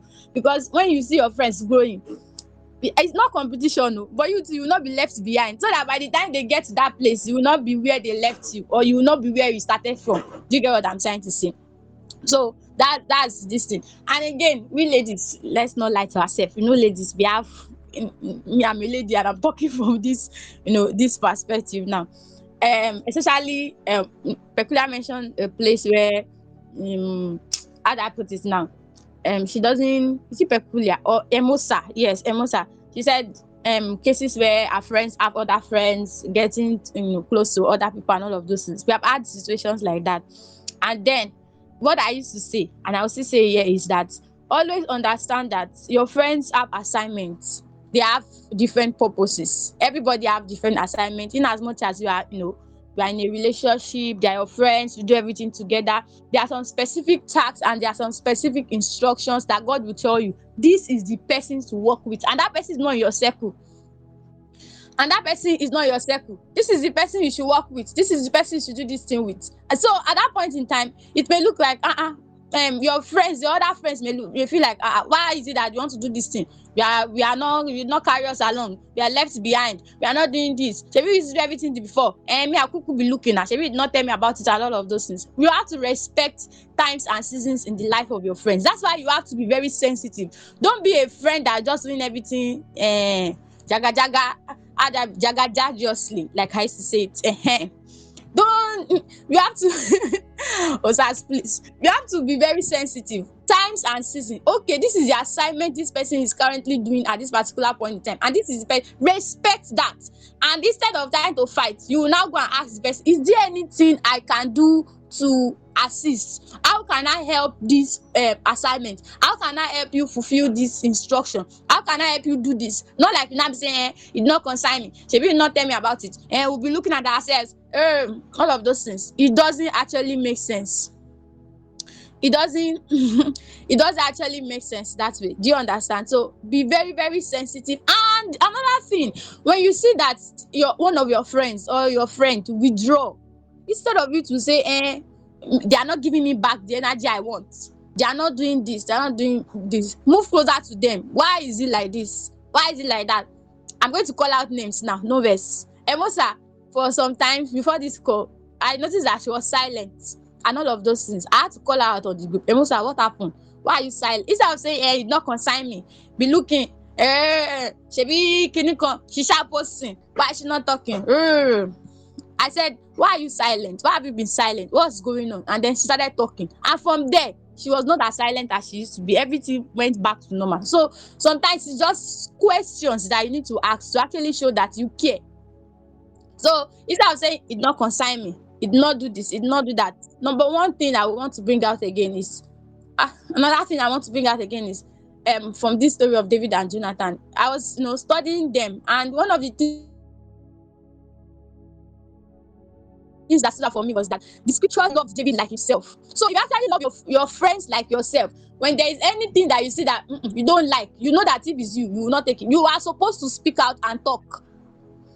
You're supposed to speak out and you're supposed to talk. If you put yourself in their shoes, what is the necessary step, or what are the necessary steps that you need to take? So sometimes just that simple question actually shows that you care, and that will make everything work out well. Another thing, the last one, respect times and season.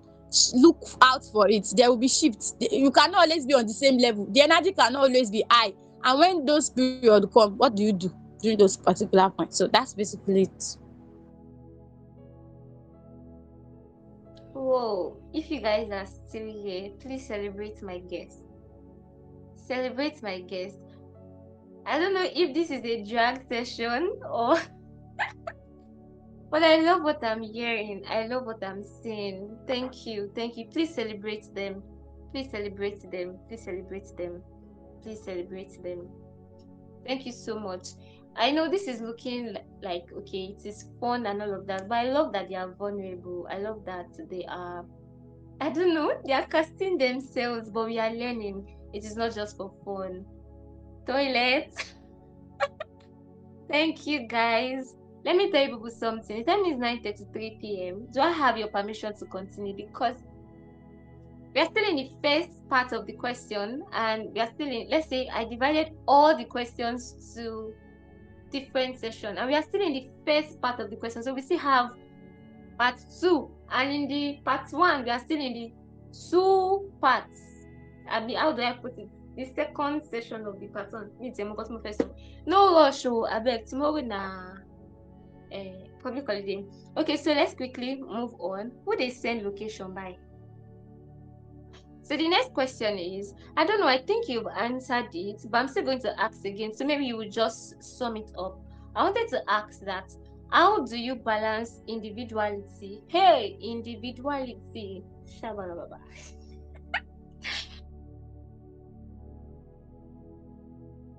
How do you balance individuality and making sure no one feels lost in the group? I think you have answered it, but just help me sum it up again. I don't know who wants to help me. Who wants to answer that? If you've said it before, just round it up for. I, All right, I thank said, you. I said, everybody, everybody in life, even if you are twins, you are going to have different maybe skills. There are on rare occasions where you are in the same group and you're doing everything together, like maybe you're in the same field and stuff like that. But even at that, people will do things differently at different pace, at different speed. So understanding that we are different is number one. Secondly, when somebody, Mr. A, is doing something, including everybody in processes, even if you are not actively doing something, but knowing that this is where we are currently is also including.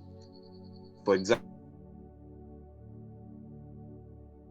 I might want to host a webinar. And based off my field, it's a design field. Other persons in the group might not be design experts. Now, because they might not be able to help me with designs, they might not be able to help me with some other things that might feel personal, just telling them that, okay, this is the phase I'm working on currently, this is where I'm at, this is what I'm doing, keeping them in the loop is enough to include everybody and separate that aspect of making somebody feel left out because they don't understand. So they don't have to actively understand the nitty-gritty of my skill or whatever it is I'm doing. In parts where they can help me, I should tell them in the process of including them in the information. I think that's just basically it. Understanding that you're different, but letting the other person know that this is what is happening currently, where they can help, and just putting them inside. I think that excludes individuality and just makes it a collective. All right, thank you. We get it. So when I checked the form and I saw betrayal, people are scared of betrayal, they are scared of trusting people fully and all of that. And so I want to ask, I'll probably read out some questions later the way it was asked, but because of our time, I'll just sum them up. So many people fear betrayals, and I want to ask, have you ever felt scared to trust each other fully, and how did you deal with it? I mean, you are 5 now, you're not just trusting one person, you're trusting 5 people, you are trusting 4 more people. So, want to know. Thank you.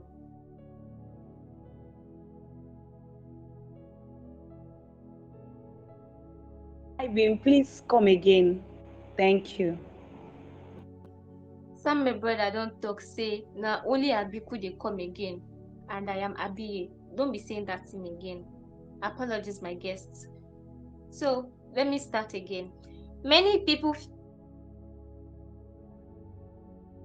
fear betrayal. Have you had to trust each other fully, and how did you deal with it?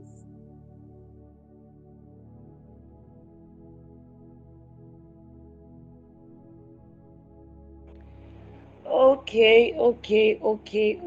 Betrayer. Well, the last friendship I had, they betrayed me. When I mean they betrayed me, right?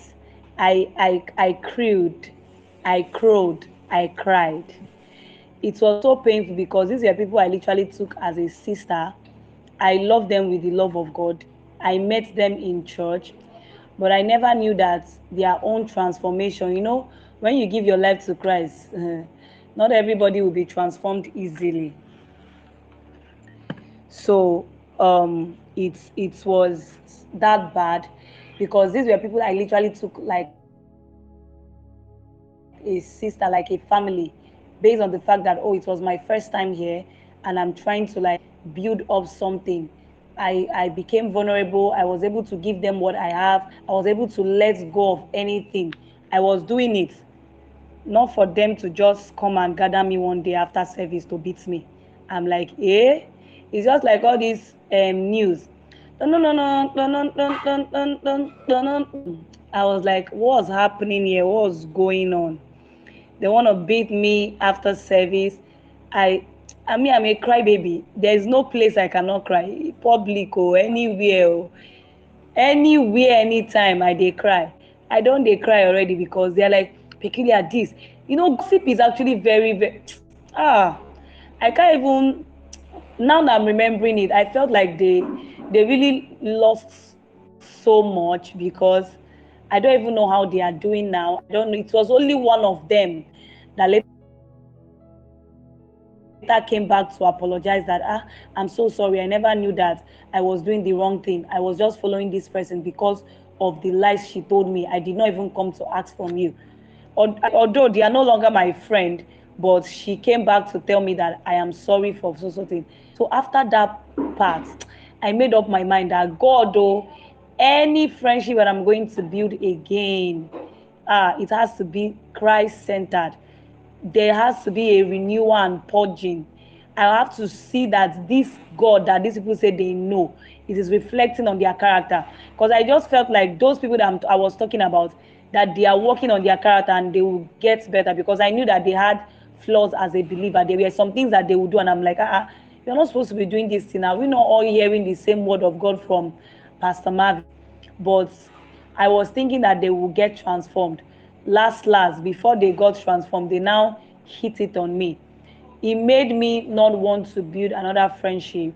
But I told God that the next one that I'm going to do, because when I was very young, my dad would always tell me that, you see me and friends, because I really love friends right from childhood. I love making friends. Although when I was small, it was not this big, it was not this intentional, but I always had friends.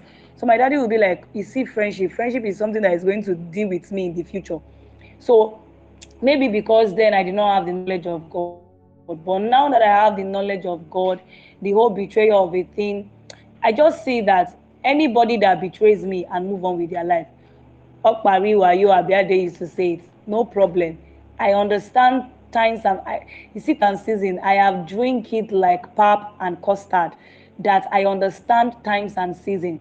I believe that people come into a particular person's life for a season, and when they are going, they might not go on a normal note that I want to leave you, thank you for all you did. They will go maybe hurting you or doing something, betraying you or trying to do something that will make you regret every good thing that you did. But because you have God, think about it. Jesus, even with the way Peter was saying, I love Jesus, die. Jesus will be my master. Any other bros J na counterfeit. Now you be the only JJ where we get for this capon. And somebody that will hear Peter saying all those things will be like, this Peter na really good friend or na really good disciples, right? But Peter still denied Jesus. He still betrayed him. He still betrayed Jesus. Do you get? He still betrayed Jesus. But as everything, they both moved on with their life. The betrayer did not stop Jesus from dying on the cross.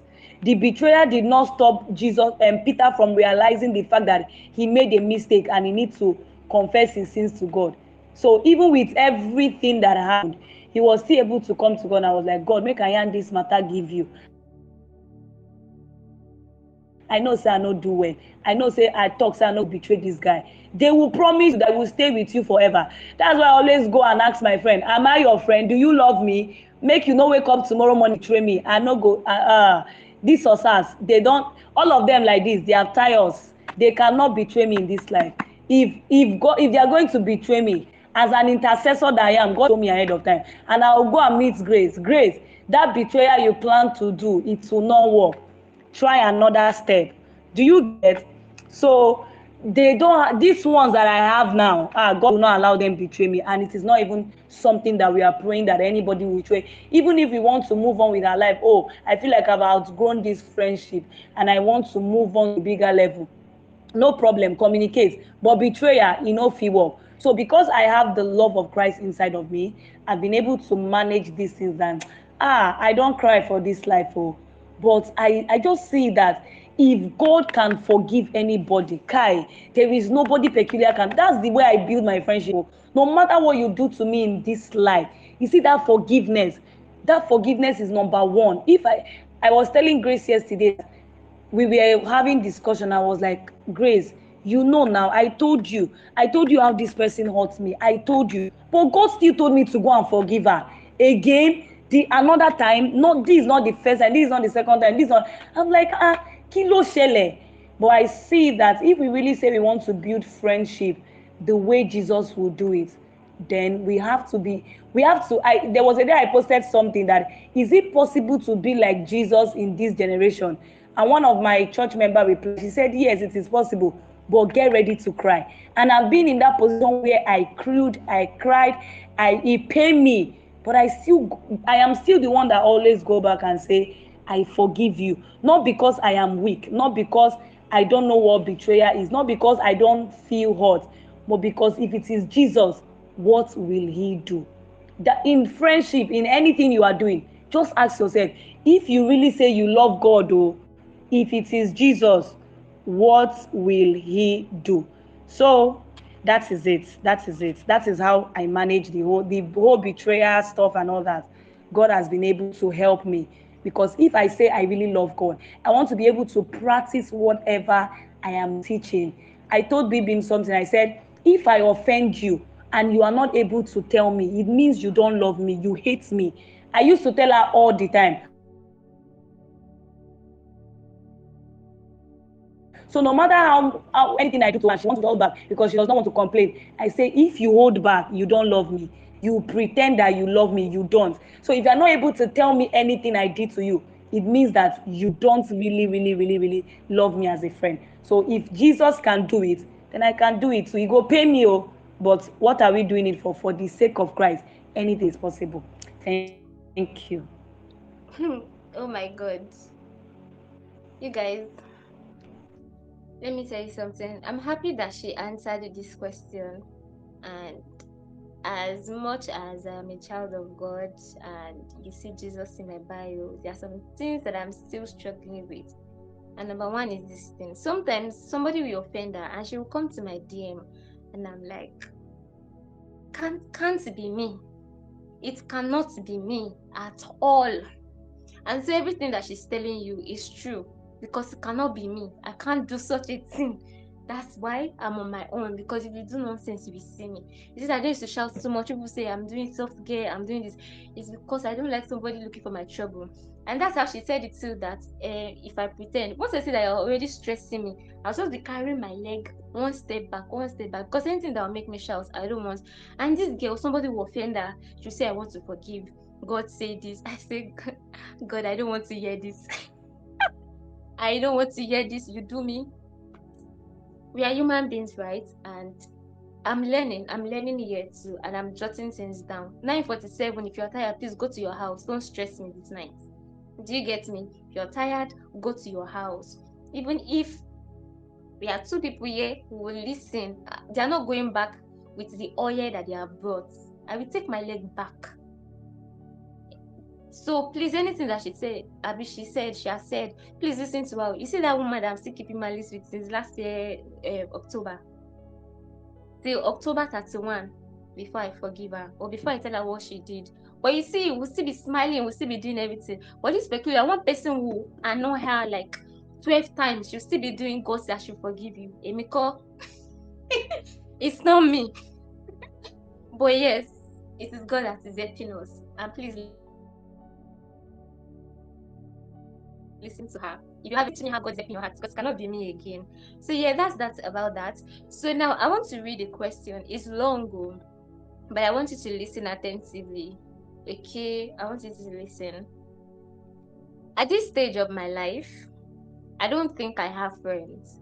I mean, real friends. Are you listening? I know a lot of people, but there is no connection, nothing deep. It just ends at the surface level. Sometimes I think it's the way I was brought up. My background ah, my background, because while growing up, I didn't get to relate with so many people, and I'm sure that's one of the major reasons why I don't know how to build relationships with people. My parents were very private about us. We didn't go out, just school, church, and some family events. They would always ring it in my ear not to trust anyone, even families. Are you people still with me? So now that I'm a little bit grown up and I know the importance of having friends and building destiny relationships, I just don't know how to go about it. Sincerely, it is hard. I've had friends in secondary school and even now that I'm in uni, but it's not lasting. Ọlọ́run ṣàánú mi o. I've had friends in secondary school, and even now that I'm in uni, it's not lasting. Like, I don't feel any deep connection with them. Some even ended up betraying me. This happened recently. I've been working on myself and I've been trying to grow in certain areas of my life because I know that I have to start becoming the things I want to see in other people. But sometimes I feel like the people I call my friends are the ones that are actually pulling me back. So, people may know us as friends probably because they see us together, but deep down, I know I don't have friends and I really want it. I mean, people who are ready to grow with me, people who are in alignment with my vision. The problem now is that I don't know how to go about it, and it is very obvious that I need help. What can I do? Thank you.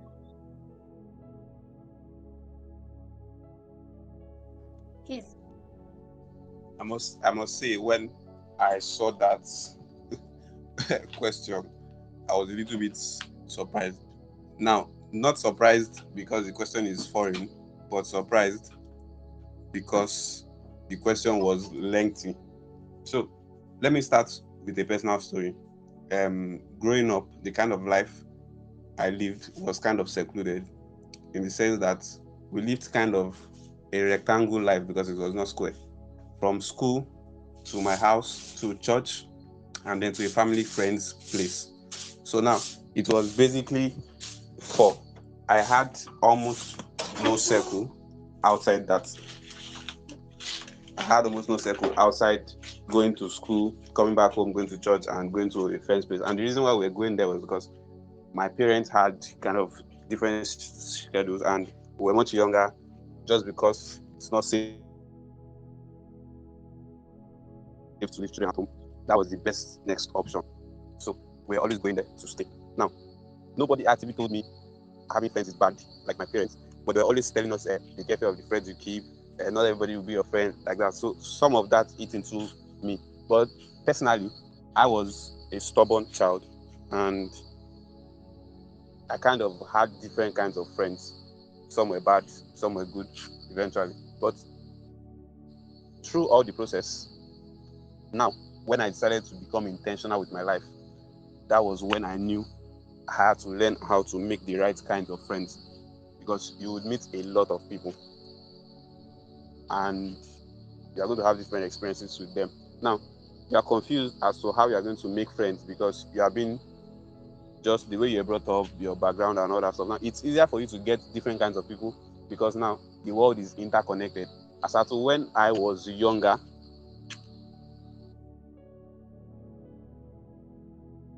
younger in the sense that maybe secondary school, there was internet access, but we did not have maybe all the internet access. Then we were to go friends. Now, it was easy for our sets to be able to meet people in different countries, in different states, in different places without having to actively be there physically. Unlike this time of our parents, where if you don't know the person physically, you cannot be friends. Now, all the persons that we are friends today and we're on this call teaching you, I met them for the first time in my life online before we had a physical connection. So there was nobody that I saw physically, and then I walked up to and I said, "Will you be my friend?" And then that was it. No, we met online. Now it's easier because there are platforms, there are communities, there are social media handles or pages where you can meet different sets of people. So now, where do you know to meet the right set of people is also important.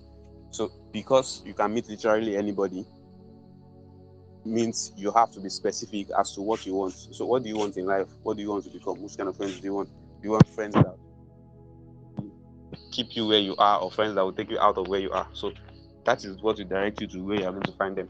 So I found them in communities, I found them in spaces, I found them in sessions, I found them in places where growth was the topic, not literal topic, but growth was the order of the day. In communities where the community was vetted for growth and connections, I found them there. So because that was what I was looking for, it was easier for me to find people of similar mindsets in those communities. So first thing first is you don't have to reach out on the first day and say, I want to be your friend. So it happens like that, it's not bad. But because you have not been built to that, then you might have to just do the first set of things of just getting their connection, be chatting them once in a while, checking up on them and stuff like that. If you see that this person is someone you want to become friends with, basically. So the first thing is you meet them in places that you are. So depending on the kinds of places you are, it depends on the kind of people you can eventually become friends with. So if I was in maybe a group where all they talk about is women smoking, betting, alcohol, and maybe fraud, then my circle of friends would also be that kind of those set of people. You cannot be in church and then have somebody as a friend that is an herbalist. There are two separate places. So you have to be in a place that can join the two of you together before you can become friends with somebody. So where would you meet the set of people you want to become friends with? And it's easier to make friends when you have like-minded thoughts, like-minded ideas and values than when you are just two different people on different spheres. So I think that's a starting point for building friendship or even getting to know people and becoming friends with them.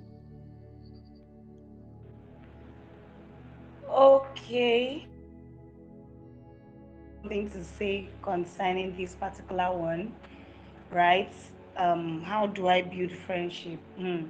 This one is not the one that, whenever I talk about my friends on my status, somebody will just, can I be your friend? I'm like, it's irritating, please. Let me tell you, everybody can fit. Some people will just fit into being that acquaintance that they just come around, check on you, go. There are some people that they will be like a guide to you. I used to tell my children, the oily kids, the inner oily kids, like the ones that we pray together. I told them something one day. I said, the way you call me your father and daughter, I be mother and child, it is better like that, and you enjoy the benefit that comes with it. Oh, this person serving as a spiritual covering will do. If you now want to switch it into me being your friend, you might not like it. It might not work. It might not be possible, right? Like it might not be possible that you say you want to build friendship with this person. If it no work, and the way you will now start forcing the whole thing, it will make you feel discouraged that nothing is working for me. So you have to first identify, can this person be my friend, or or can this person be my friend? Can this person be my friend? Is this person supposed to be more than a friend? Or there are some persons I have in my life now. You would think that I have community. I have people in my life, but we are very close. I tell them things will, but I can't call them my friend. I respect them as, oh, I know this person. I call this person auntie. I call this person brother. I call this person so thing. Do you get? So identify them. Identify that, can this person be my friend? God, can this person, does this person fit into being a friend? I think I posted something on my status one day and I said, Anytime people come into your life, the first question is not to force anything. It is not to force love. That's why many of us, because I'm saying many of us because I'm part of the category, they have break our hearts too much, because we always want to build love will not kill you. You always want romantic relationship all the time. They have break your heart countless time. Small thing that they will check up on you for 1 week, you have 4. Are you water leave? Are you water leave? So you need to guide your heart whenever people. First is not to force anything. The first thing first is to ask God, is this person, what particular reason is this person here for? Is it for friendship? Is it for business, as business partner? Is it for collaboration? Think about it. Don't rush. That's why your talking stage has never last. Every two weeks you have talking stage. Every two weeks you have talking stage. It will not work. It will not work. People that they were supposed to be your business partner, you have used talking stage. There's something I've been wanting to tell you to keep the relationship. What have you been wanting to tell them? I know I don't want you to feel somehow, but there's something I've been wanting to tell you. Oga, calm down. Build quality friendship. Even if something is going to work later, build quality friendship. You already have something to tell them. There's how I've been feeling. Oga, calm down. That's why you can never have friends, because you always want everybody that come into your life to become a lover boy, a lover boy, a lover girl. Calm down and pour cold water on your body. Ask God, what is this person here to do? If you watch it, people who get to marry themselves, they are friends. They started calling themselves friends first before they even started transitioning into being a lover. They saw it that, oh, this person has the same value. I used to tell somebody that if someone come and say, Peculiar, will you marry me? I cannot reject him. If Creative Icon say, Peculiar, will you marry me? I cannot say no. If Victor say, Peculiar, can you marry me? I will not say no. Do you know why? I have built with these people. They are my friends. I know them. They know me. If they cannot come and ask me if I want to marry them, if they don't know me, if they don't see us ending together, this one, somebody that just 3 days, you are already catching feelings. Kilo shele. Build quality relationship. You are you are coming. I don't see you finish. Just they go and look for your own babe. Do you get? So be intentional. Ask God questions. Is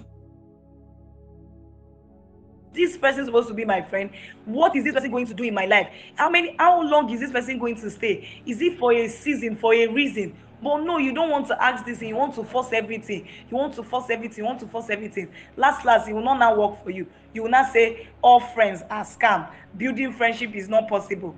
My dear, please try and know what God is saying. Thank you. So that's it. Wow. You spoke from so much experience, like it was just flowing like river.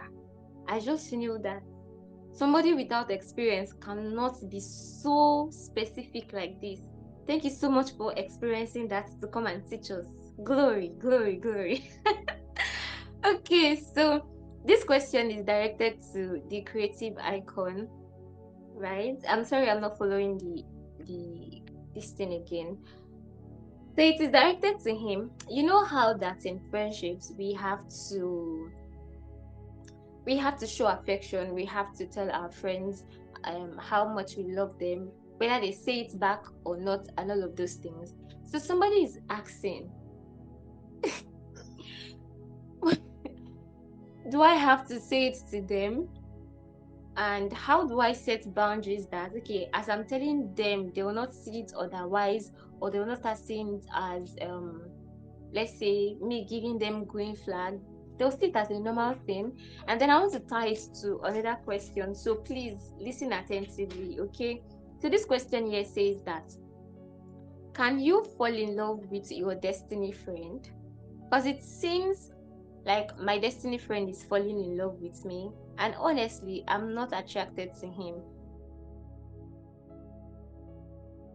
I value what we share in relationship. He's been very resourceful and always willing to help. I see it coming. It's already looking like it. And whenever our discussion is going that route, I avoid it quickly because no, I just want him to be my friend, not husband. I like someone else. Am I to tell him that? The creative icon, please help us. Thank you. Okay. I'm sorry, is the noise too much? Is it noisy? Igbo assert, you are asserting. Assertion. All right, thank you. I don't know why this one was he directed to me. I'm not sure. You just like Wala. Pursue whenever, but it's which I can do things. So, oh my. Okay, so for the love part, as they say it, you can. Not like you can't. You should marry your friend. You should marry your friend. You should marry who you already share at least a certain kind of bond with before you go deeper. Like you cannot just. I meet people and I don't know, sincerely. I get confused, right, when people tell me that they don't know how to date their friends or do this or do this or do this. Yeah, I understand the part of see finish, but I feel and I believe that there is work to do to go out of the realm. See, there's the kind of love that you give to your friends now, and they know that this is how he loves somebody, and there is work to do to go extra, and they begin to feel okay. Is this? I'm feeling something kind of. So now, when you don't probably feel the same for this person, it's most likely see finish. It's most likely you don't want the person to be friends with you forever. You just think you've seen this guy finish. So it can be the fault of the two entities now. The girl should step back from over familiarity, number one. And number two, for the guy now, he should do something beyond the normal kind of love that he has been showing to show that, okay, this is what I want. So you should actually marry your friend. You should actually marry your friend. If anybody comes and just sees you and asks you out, that's not your person. I'm not even trying to joke with you. The person sees you like 2 times, 3 times. Oh, I've been noticing this game, so I just went to the girl. I was attracted to her. It can never be possible. It is not possible. You can never. It just never works like that. See, if people tell you that, oh yeah, that's how they married and their marriage is kenny, I will tell you that results can be deceptive. That can be coincidental. It's not everybody that plays bets once that wins. But some people, they've done all the bets that they've played, maybe like 15 times, they won everything. And so they will tell you that, oh, betting is the way. You can never lose with betting. That's deceptive. Do you understand? So you cannot see somebody on the road and just say, Kenny, I want to marry. No. You have to know, is the person AA? Does the person have sense? How does the person think? How does the person see things? Does the person complain too much? Does the person give thanks to God? Does the person do this? Does the person even know God? Does the person have crow all over the person's body? All of these tiny little details, as simple as they are, they mean a lot. They mean a whole lot. They mean a whole lot. So, I don't know. So, I'm sorry, what is the question again? I don't talk. What's the question? Sorry, what's the point? Go. She no like the guy. Can you hear me? She no like but the guy is attracted, and she just wants to be friends, but the guy is already coming this thing. Please, we still have like 25 questions. Thank you. And the other question all right. about saying no, hold on for that. Okay. All right. No problem. I get that. Okay, so she does not like the guy. Well, the guy should press a bit more, and if it does not work, it should just, the guy should rest. That's if he can, right? If he can, he should rest. So the girl should also become unfamiliar with the person and see the person from another light. See the person from the light of, okay, can this person be a future partner? Can this person be this? Can this person be that? Right? Don't just see the person as that friend person. People are in different offices. I am a friend to somebody. I'm like a daddy to somebody. I'm a brand strategist to somebody. I'm a graphic designer to somebody. So if you see me only in the friends part, like you will never ever benefit or see other parts that I operate in. So that is for that one. So for the I love you and they don't they not tell you back, they don't and all of these things. I know that a lot of people like when they are being told back. It just makes them feel loved and all of that. But I don't think I love you is a call and response thing. It's not a call and response thing. Saying that's why I don't mind if I tell you I love you and you don't tell me back. I don't mind because I'm saying it out of my genuine love for you. If you are not saying it, it does not mean anything. I know that you love me and I'm sure. So it's not call and response. It's not, oh, I love you. Oh, I love you too. Oh, I love you. I love you. It's not good money. Oh, money. It's not, it's not something you have. If they don't respond, be okay because you know and be sure that the person loves you and be satisfied with that one. I know that people, don't respond and it sometimes hurts you, but I don't know. This is just me. I don't want to, he's already walking away. But it's not a call and response thing. Understand what love is. It's beyond just the mushy. It's you saying when the world is against you, I will stand by you. When everybody does not believe you, I will try and believe you and hear your part of the story. When you don't have money, I will look for money with you. Look at when you see all of those things as part of love, you will understand that okay. So it's not just mushy, it's understanding. So when you say it, and always tell people from the place of understanding, when you don't get it back, rest and be assured that the person loves you. Even if the person does not love you, be fine. I've loved people that did not love me. I'm still there are some certain people that I am loving present, and I tell them that don't love me at all, and it's fine. But me, I do. As simple as that. I do. I'm not even joking. I love you because first of all, it's an instruction from God. Love your neighbor. So I love this person hating on me. I'm loving this person. You don't have to. It's an instruction. Do you understand? Please. So yeah, I hope. Thank you. All right, we still have questions to answer. I don't know how we entered this love matter, but that's that. PG, do you still want to talk? And Emosa, do you still want to talk? Just one talk. minute. I want to say something. Yeah. All right. Okay. All right. So, when it comes to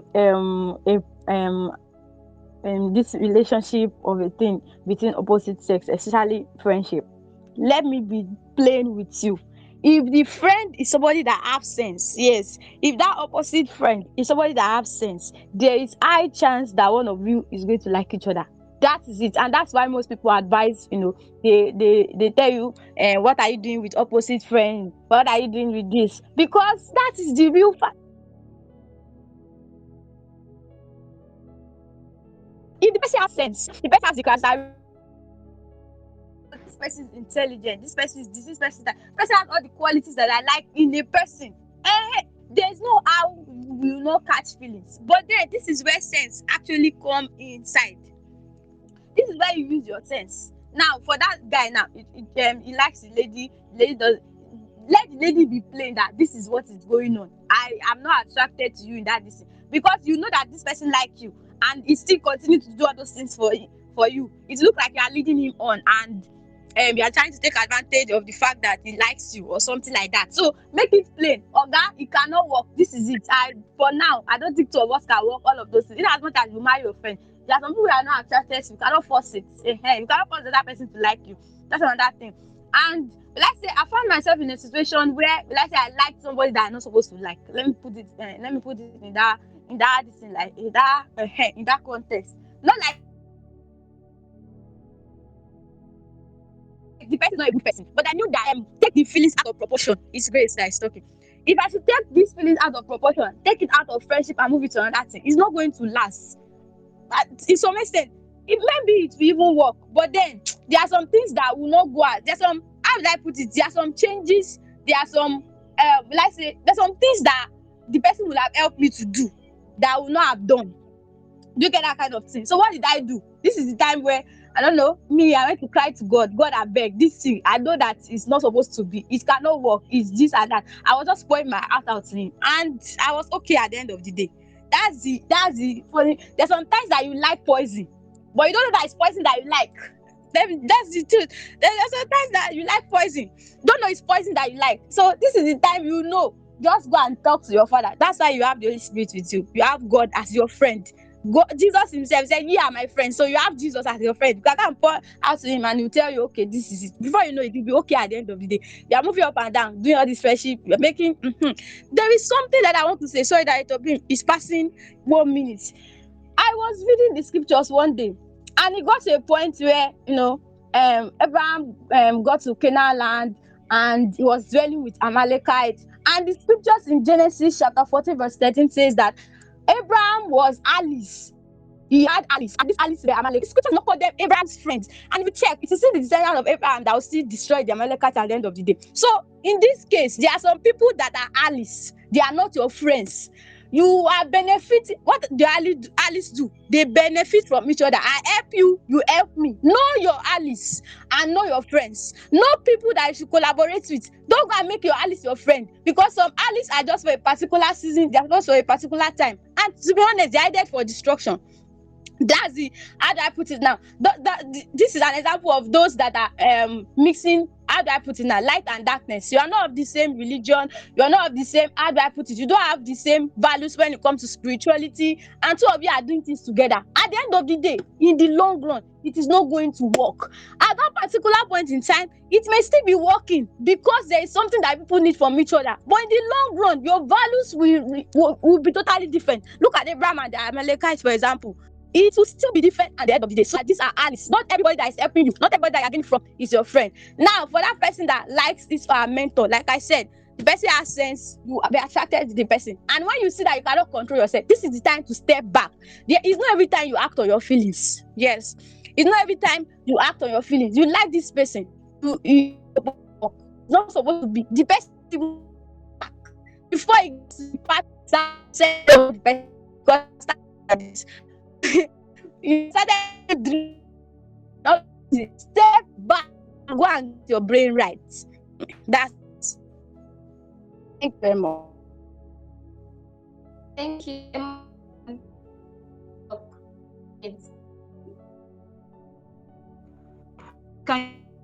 Very bad.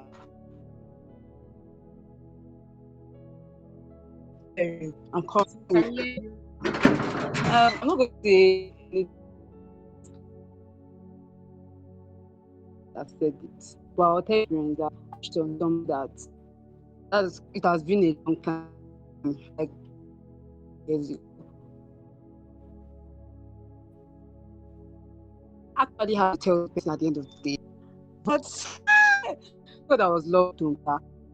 The person to use me to, turn amala, that kind of thing. There are some people that if you tell them you love them, out of pity, they can't tell you no. They will want to make you feel better. So the thing was that it was not like, we can be in a relationship, but we are going to, if you see another girl that he likes, that if I don't mind, I said, thank God I was loved at home. I just told myself that, girl, your heart will not break twice. Number one, it doesn't love you. As it's just crush, and that's it. So if you ask me, what would you do for someone that you like, and someone definitely there's no how you are talking with your friend every day. You will not like the person. It always comes. It's not like you plan it or anything. My dear, if you can chew it, this is my own advice. I'm just saying, everybody has they have their own way of dealing with it. You can chew it and swallow it and not say it out. Please do it. And you can also step back according to what the Grace said. Step back. You can just decide not to talk to that person for weeks and months just to keep that distance. But if you feel talking about it, if the person is visible, talking about it will help you do it. If not, swallow it, because some men don't have sense. They will actually want to use you. Some of them will go and be laughing at you at the back and the rest. Oh my God. Thank you guys. You people should hold Peculiar. I don't know what she good. I don't know what Peculiar inhaled this night. I don't know. Peculiar and Oyindamola. God, I beg. Okay, so to the next question. Please go and charge your phone. I'm still in question 7. We have 43 more to go. So this next question is I find it difficult to make friends, most especially if the person I want to be friends with is of a higher caliber. What do you think? I mean, the person is always attracted to someone of the higher caliber, if that is correct, and that is who they want to be friends with. What should they do? Let's go. Who is answering me for this one? Okay, Hello. hi him. Hi everyone. Can you hear me? All right. So for this person, if you want to be friends with people of higher rank, higher caliber, and all those things, number one thing I will let you know that be where you want your friends to come from. Be where you want your friends to come from. You want this characteristic in a how do I put it now? Be there. You want a friend of high caliber. You sef work towards it. How can you expect me of higher caliber to be friends with you of low caliber? It may work at the end of the day. It may work, but in most times it doesn't work because you cannot relate on the same level. You cannot relate on the same level. So be where you want your friends to come from. You want people of high caliber. What are you doing to be there to be that kind of person that is high caliber? And again, aside the fact that you feel some people you see them as high, but at the same time too, they're also looking at you as people on their high side. Maybe you are just overestimating yourself. That's another thing. Let's say for example now, creative icon thought I'm a big person. You used to think that I'm very, very high. His hand cannot reach me. I'm a big woman. I'm a big this. I'm a big that. I'm all of those things. But at the same time, to me, I'm looking at this person. He gets sense. So this person too is like is up there. This person too is this and that. So sometimes you may just be underestimating yourself, thinking that you are not as good as this person. Maybe you are not just seeing yourself as that. So sometimes you have to be, look at yourself too. Where am I? Shey you get that kind of thing. Another thing is where do people that have the value that you are looking for, where are they? Go there. Look at it. All of us here, we belong to the billionaire club. All of us, we belong to the Potters clan. We we were looking for something. We were looking for something. That's why we joined these communities. We were looking for something. That's why we're there. And because we were looking for something, we saw people that had what we were looking for. And this is where we are today. So look for where are they? You say you want to be friends with these people. You want to be friends. Are you positioning yourself? Everything is positioning in this life. Are you positioning yourself to be there? Are you positioning yourself to David and Jonathan? No, they did not just become friends. How do I put it? There was no how do I put it now? There was not even online space. There was nothing at that particular point in time. But then David was visible. Yes, he was visible. That's why Jonathan saw him, because how will what's a prince looking for with somebody that is inside bush? Somebody that is inside bush catering for it. If David had not come out of the bush and went to tell Saul that I can help you fight this Philistine, just give me opportunity, you Goliath, this and that and that and that, he would not have been visible for Jonathan to see him, and immediately they shared a bond and they were together. So be visible, position yourself to meet the kind of people that you actually want to be, and you be it. Yes, you gongon be what you are looking for. Like Abia they used to say it. So I will not say more than that.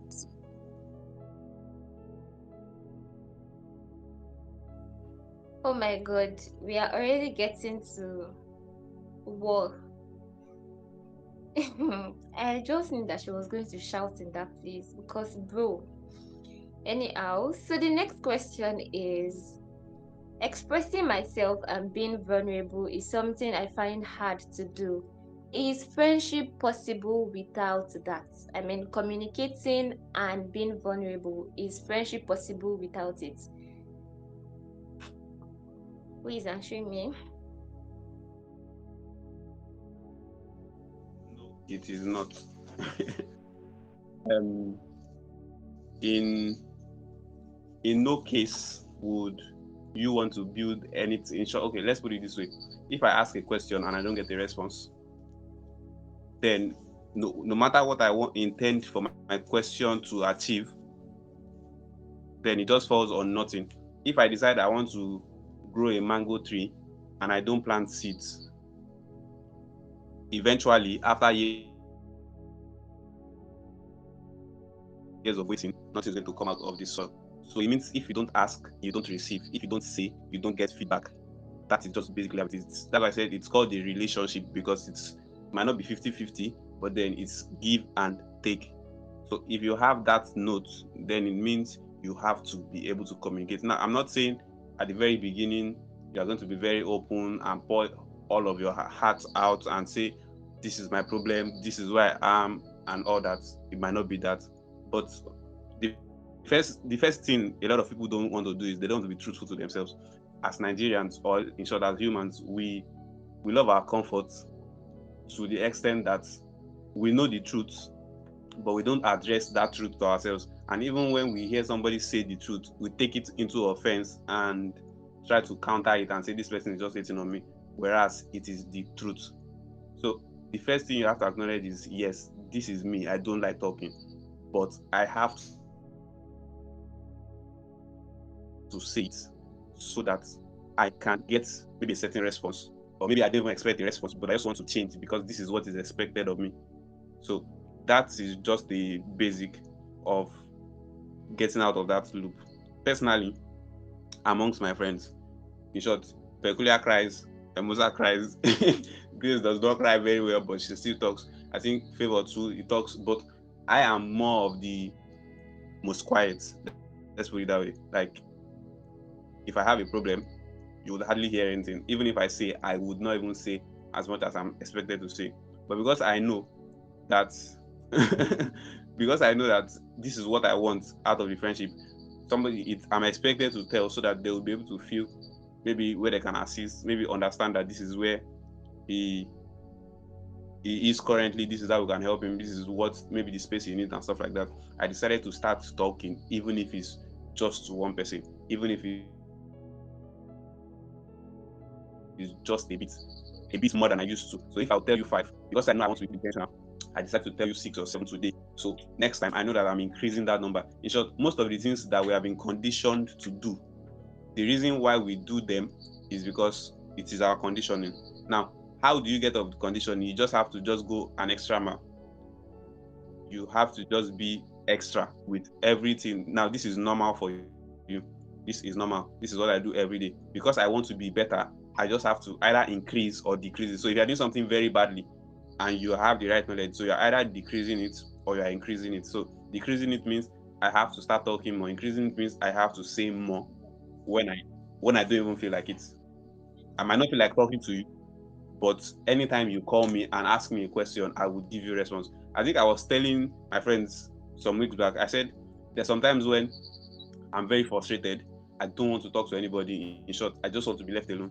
But if I see a call from maybe Favor, or I see a call from Peculiar or Grace, I will pick that call and give them a response. In short, in my voice, they would not know that I was very maybe angry or I was frustrated as at that point, because as at that point they need me for something. So maybe after I might say, as at the time you called me, I was sleeping. As the time you called me, I was angry. But because I know that I have to do more, I have taken intentional steps to say this is what I would do no matter the case. Basically, I think that answers the question. Oh wow. If you are still here, please type something. I don't know what to type or what to say. Just type something. If you're still here and you're getting value, type something. If you me, you are I. All right. I like it too. All right. Thank you. Now this question is directed to Emosa. So this person says that I think I show up for my friends in other ways, but they insist on me posting them, but I'm not a fan of that, and sometimes it's causing issues. What can be done?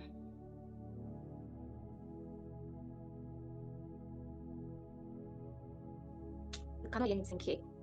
Emosa, did you hear me? Hey, boy, you people have prayer tonight. You pray by 12. Please come again. I should come again. Yes. Okay. Sorry.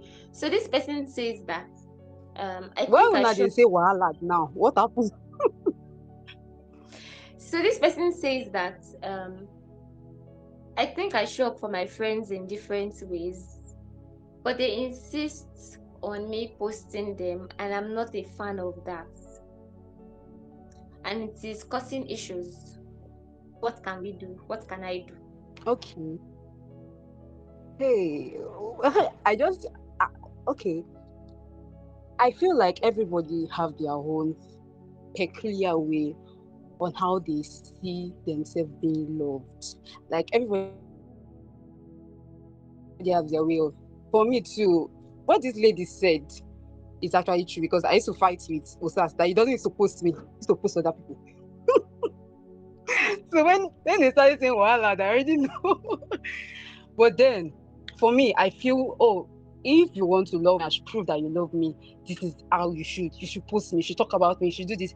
But there's somebody else that just be, and in his mind, he'll be like, I'm doing a lot for you. I even do a lot more than other people. I'm like, which lot are you doing? You're not showing me you're doing a lot. So I feel like if you can love them the way they want to be loved, if it will not take you anything, then do it.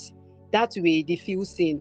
And you should also make them understand that you are not a fan of this, but you just do it for them once in a while or anything. But once people are loved the way they want to be loved, they appreciate it more, they see it more. But once you are loving them that they don't recognize or they see as love, but they don't see it as a tangible thing, there will always be problem.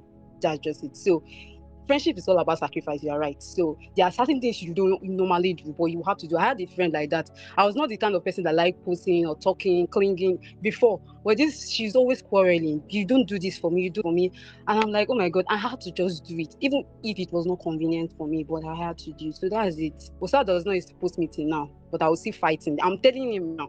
I'm telling Grace and Peculiar too, somewhere too. They don't used to post my picture. So yes.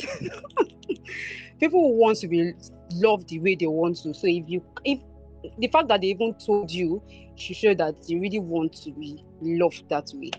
I think that answered that question. Wow. I Okay, don't know why I'm directing these questions to you guys. 1 minute. And I feel like Let me answer I this don't know the question. answer. I don't know. But yeah, who is that one? Please off your mic. Thank you. Off am. So the next question now is for everybody.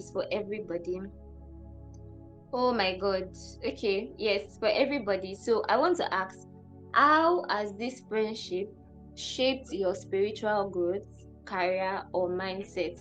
Like, how were you before you met these people, and how are you now? You can give like a significant maybe testimony or one area of your life that has changed drastically when you met each other. So who is going first? Thank you.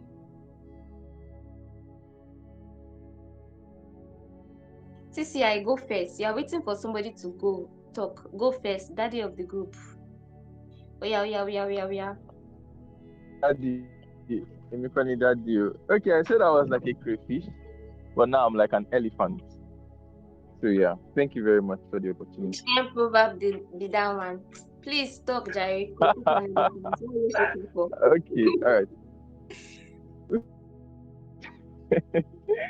So it has had a huge impact over my life, spiritual and everything. More like, they keep me on my toes. Number one, they hold me accountable. Things arise, right? I'm working on school projects, Glomy loan, this one, that one, and a few other things back end. Sometimes reading the Bible can just be very, very, can be like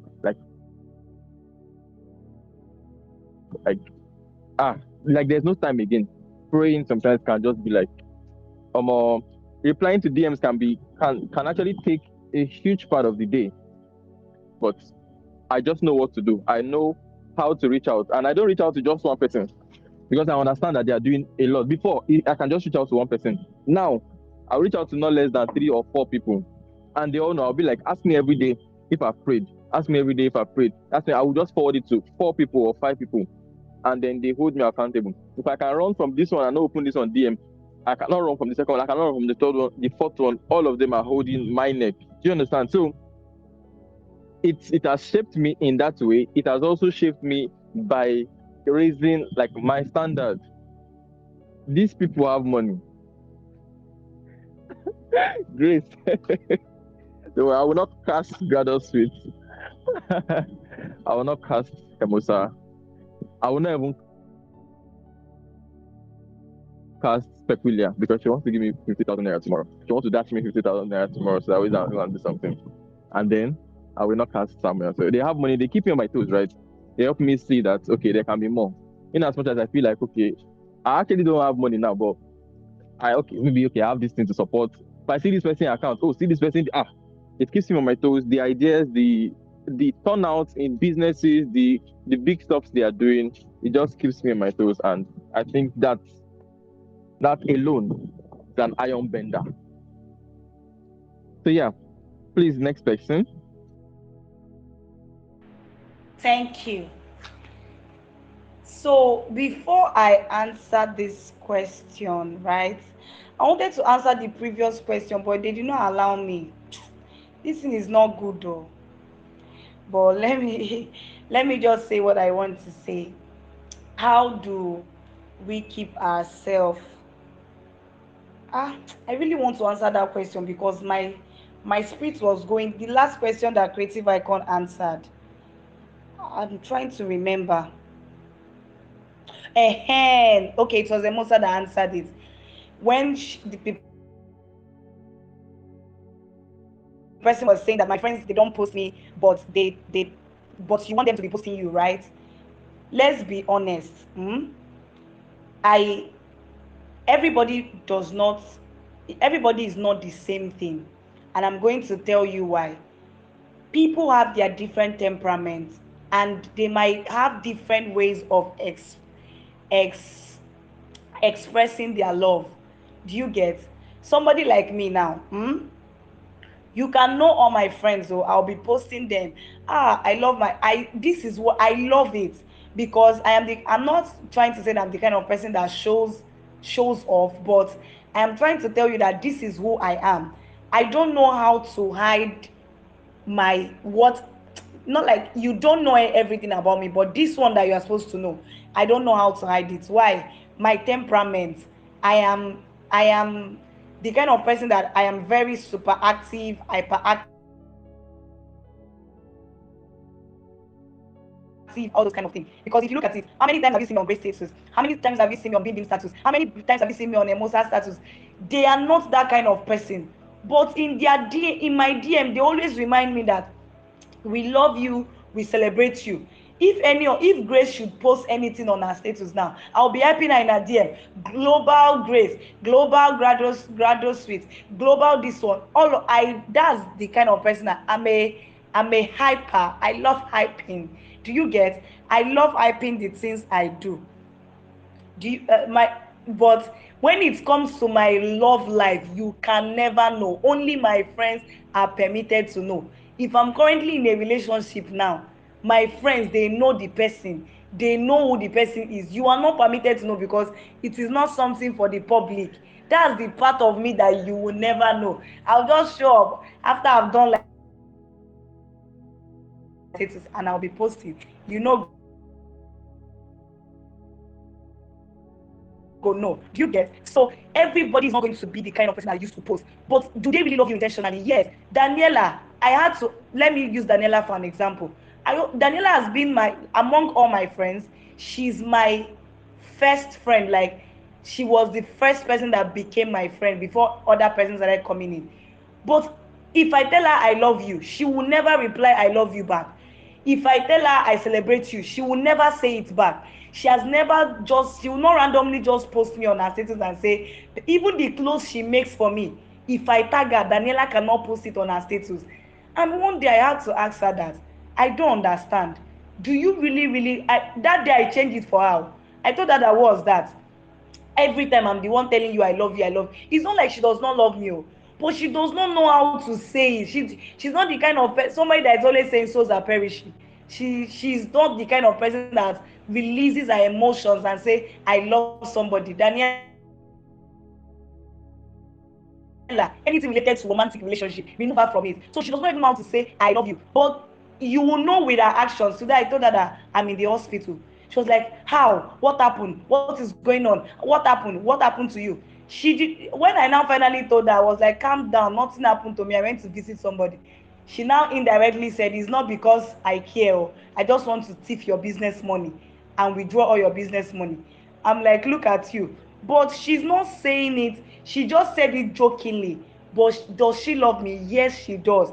But she's not the kind of person that shows it everywhere, talks about it, or even go and tell people I really. But me, somebody messaged me. I was telling Grace yesterday that somebody messaged me. I saw Daniela so place. I'm like, as how? The person, I said, I've not even seen you before. How come you know Daniela? The person said, you're always posting now on your status. Now, maybe you are posting all your friends on your status, so I know them. Somebody that they have not seen before. I don't even know them. So if this person is posting and the other person is not posting, it does not mean that they don't love you. It does not mean that if Grace is not posting me on her status, it does not mean she does not love me. They love me, but they show me their love with their money. My friends spend on me, they give me money. Samuel used to give me money. Creative Icon sends me money. Victor sends me money. All of them, they send me money.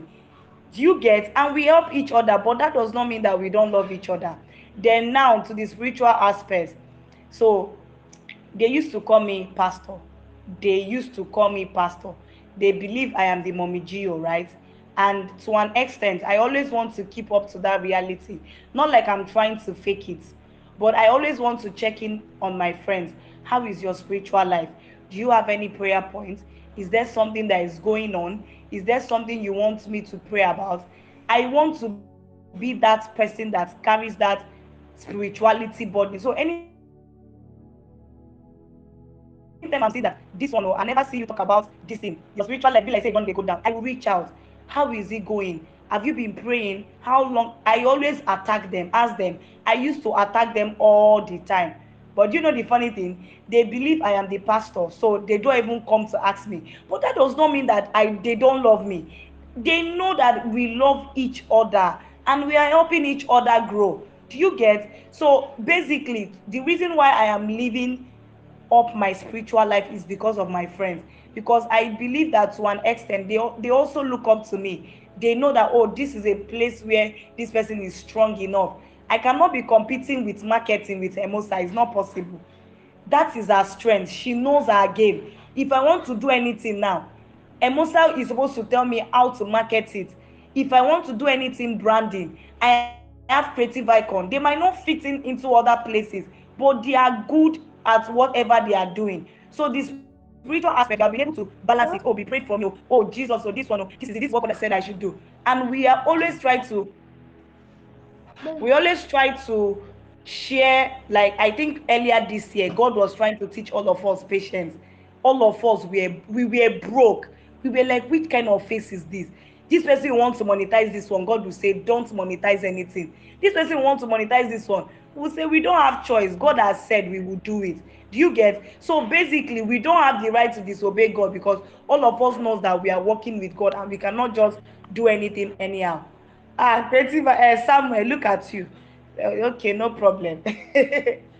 So that's just the honest truth. But it is more like, yeah, someone was still giving me money even in his rich uncle guiding state. He goes extra mile to make sure that that money, oh, he pressed it for me, although he has not been giving me money since. Thank you. Is Emosa still here? Which one be OF again? Now, wow. Oh, yeah, oh, AG, Agbe Grace. Good evening, everybody. All right, so how have you been able to? Sorry about that laugh. So how has the if I get it right, the whole friendship help our spiritual life, be something like that. All right. So will I say it has helped me in? Let me start from the spiritual part. Peculiar. Peculiar will always ask. Yes, you always ask. Sometimes I will not even want to talk. You just come and ask Grace, how far has it been? There were times that maybe I find it difficult to wake up due to the fact that most times I work overnight because I want to deliver early in the morning. So I'm not able to wake up to do my quiet time early in the morning. Everything is just disrupted. And then I'll just reach out to Peculiar. Peculiar will tell me, we are doing this way. Do it that way and all of those things. So it has helped me spiritually. That one's a good day. Because that beyond convention, when intercessors are here, I was so against the idea. In fact, I was like, why did Peculiar pay for this thing? Why did she allow this thing to? But then, do you know what calmed me down? She said, do you think that I told you to do this thing because I did not hear anything or because I did not pray about it? That one, just water, just pour cold water on my, I had that somebody is praying for me. Somebody is, that gives me a kind of, there's a peace of mind that comes with it. Now, for my business aspect, is it Emosa I want to talk to that your head will not open? Emosa will tell you, Grace, I'm not doing this thing. You're not putting action. You're not putting action. You are supposed to see how other people are doing it. You're supposed to do it like this and that. Sometimes I'll tell her, well, your own God is too much, this and that. But then I'll go back and go and do what she say I should do at the end of the day. So that was the creative icon. You would think you always go crazy. That helped me in my business. How can I do things in different ways? How can I do things in different ways? How can I make it different from the way other people have been doing it? So that's been, like I say, really really helpful. If I want to do something and I'm stuck, all I need to is just ask in the group, Alpha, I need help with this thing, I need help with that one, and they have been very supportive. If ordinary the small thing that I did for beyond convention and some stuff I did, I almost, I felt sick even now. Imagine they did not come and support me. These people stood from morning till night. They were selling. They were helping me to reach out to people, come and buy. This is what we are doing. This is what we are that. They did not complain. In fact, they did not eat. All what I did, I saw that day. They did not eat out of it. It was so they are very, very, very supportive. So I can always do anything now, knowing that I have the support of people, and it's actually a nice thing to know. So that's it. But it's just that all of them decided to be single. Nobody wants to marry. I don't understand. You uncle. Emosa, are you here? Yeah. You don't have to add the Alright, single part. definitely. Me, I'm not single. You are the only you are the only one single. I'm not single. Anyway, anyways, yes. Let's just start from number one. The support. The support is massive. It's more like you have people when you want to do something. You are just glad because you have people at your back. You're not like we are going to do this together, and they don't do it. We don't do it as if we are exchanging favors or trying to expect favors from other people. We just do it naturally. Even if the person does not even do it back to you, it's not something they count or put in their mind. You understand? So we support each other, and it's with joy. If my friends are doing something and I want to support, I'm supporting with that. Oh, this is my person. I love this person so much. So that's it. Number two is the spiritual aspect. I'll say that my spiritual life became better when I became close with these people. I remember this time I was going through certain things. That was early this year, and my mom will always say, "Who was that girl that was shouting on the call?" These people will call. We will pray 2 days. We had prayer 2 days. You know the person that will be shouting on the corner. I don't want to say it. I don't need to say the name. So my mom was just like, "Who's that lady?" Oh my God, Grace carried out my matter on her head. That people did not say, this is the thing that's worrying her. And for 2 nights, we always were praying, and it was intensive. And God answered that prayer. Honestly, we just screamed that the thing is already reaching heaven. The intensity of that scream, God no go answer. Okay? God answered though.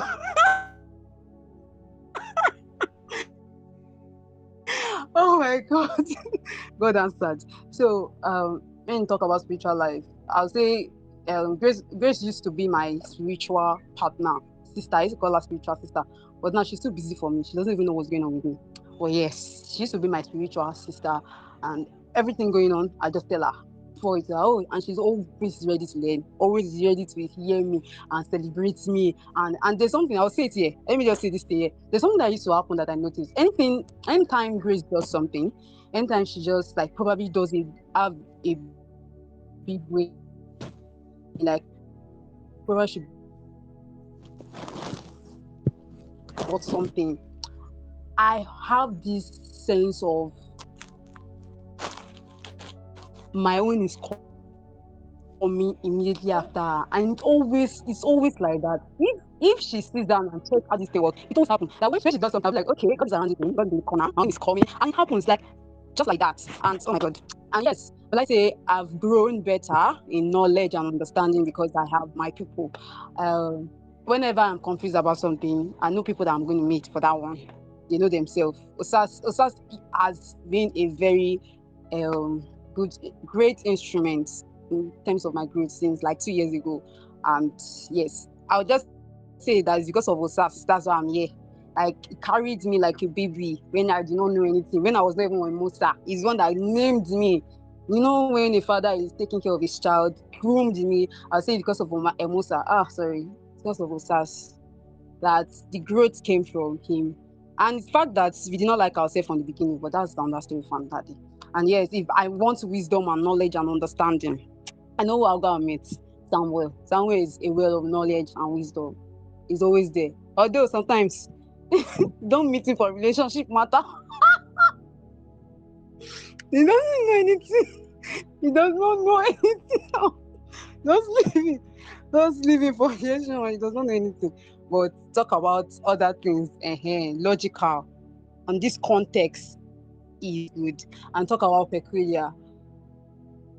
When I want another person when it comes to spiritual life, peculiar is always there. I know I am always happy, and like I know I have somebody that I can trust to go and meet and say, oh, this is my dream, this is what happened to me, this and that. And that has been a whole lot. Lastly, money. My friends have money. All of them have. Osas has money. He's saying he's broke. Osas has money. If I say Osas, I'm in need of money, Osas will give me money. So Osas have money. He's disguising for you people, so you're not gonna ask for money. But this guy has money. He will always, Osas will always, even if he does not have, Osas gonna find where you borrow from me. I say, please borrow for me now. If you shall have one friend that you go and borrow for, I say, okay, take. Yeah, that's it. Wow. See as my voice calm down now. I'm beginning to think about my life. Maybe that I'm choosing. I don't want. I just want to be with my best friend, just only one person. But now, I think I'm burdening her too much. I need. Oh my God, I feel so oppressed right now. But it's all good. It's all good. It's all good. No sign of weakness. Okay, so I'm going to round up all these questions now. I think I have. Let me just pick these two Calm more. down. Calm down. Okay, you never Calm talk. down. Never talk now. They want. I want to open people's ears. Is that talk first? Now, all of them are talking about support and all that stuff. For me, they don't support me. This is Osa say I'm not woman. That's why it doesn't borrow from me. It doesn't borrow from me. Secondly, none of them believe in my music calling and ministry, and it's very, very painful. So, but aside the joke, I would say basically in the past year, my life has been more intentional.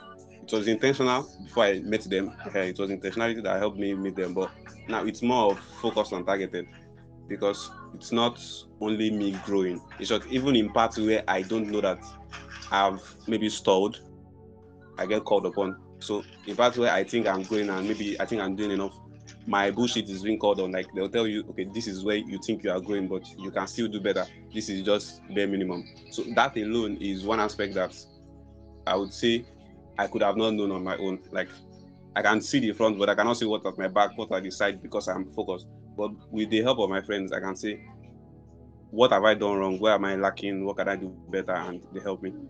That's one. Then spiritually, let's not go there. We have we have like there are two persons that they are their passwords, PG and still.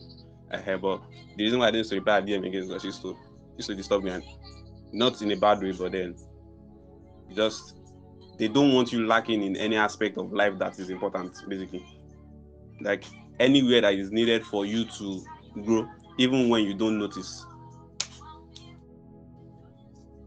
Even when you don't notice, they will tell you that this is it, you can be better here. The intentionality is just there for me, and I feel that has changed a lot. In short, the trajectory of my life was going high before, but now it's higher. So I'm very, very grateful for that opportunity. Yep, that's me, the singer. Very soon you'll hear my album, stream on Spotify. Please hide your talent. Thank you. I'm not your friend. I'll tell you the truth. Hide it. Okay, guys, I was going to ask you to tell me what you love about each other, but you guys did already. You people are always in the spirit. Oh my God. I'm very sure you prayed very, very well. This wisdom boy, he said he wants to go and sleep since. I don't know why he's still here. I don't know. Okay, so lastly, I want to ask, people often say friends today, enemies tomorrow. So what makes you confident that this group will last? And where do you see this friendship in 5 years, in 10 years? Who wants to answer me?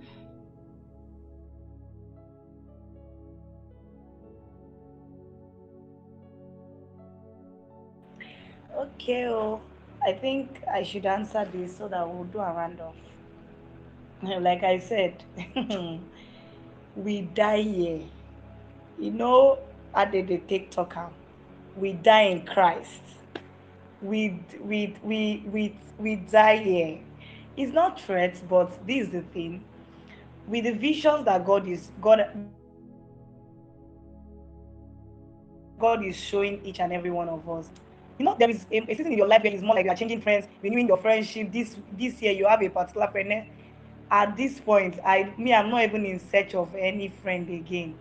Once they complete 30, which the 30, I know that it is in the upper year. These ones are the ones I'm going to use and build and get to that place where maybe the number 30 will not be my husband. I will now close the bucket, the list, and Okpari, everybody will go their separate way. Do you get? But we see this, we believe that this is the first friendship podcast or meeting or webinar people will call us for. But we believe that from this particular meeting, people will start calling us for different friendship, not just this set of my friends now, because to an extent, now me drag all these people come here. I still have friends that I want to, I want them to, if BB wants to do part 2 now, I'll bring my part 2 set of friends, let them come and speak. How has Peculiar been to them? Do you get? So all those kind of things, it is not possible. Where God has shown us and where we are going to, you know, Phoebe say we go just lose guard like that forever. And like I said, we are not allowed to betray each other. Maybe one of us grows to an extent that we say, well, I don't think I'll be able to keep up with this friendship.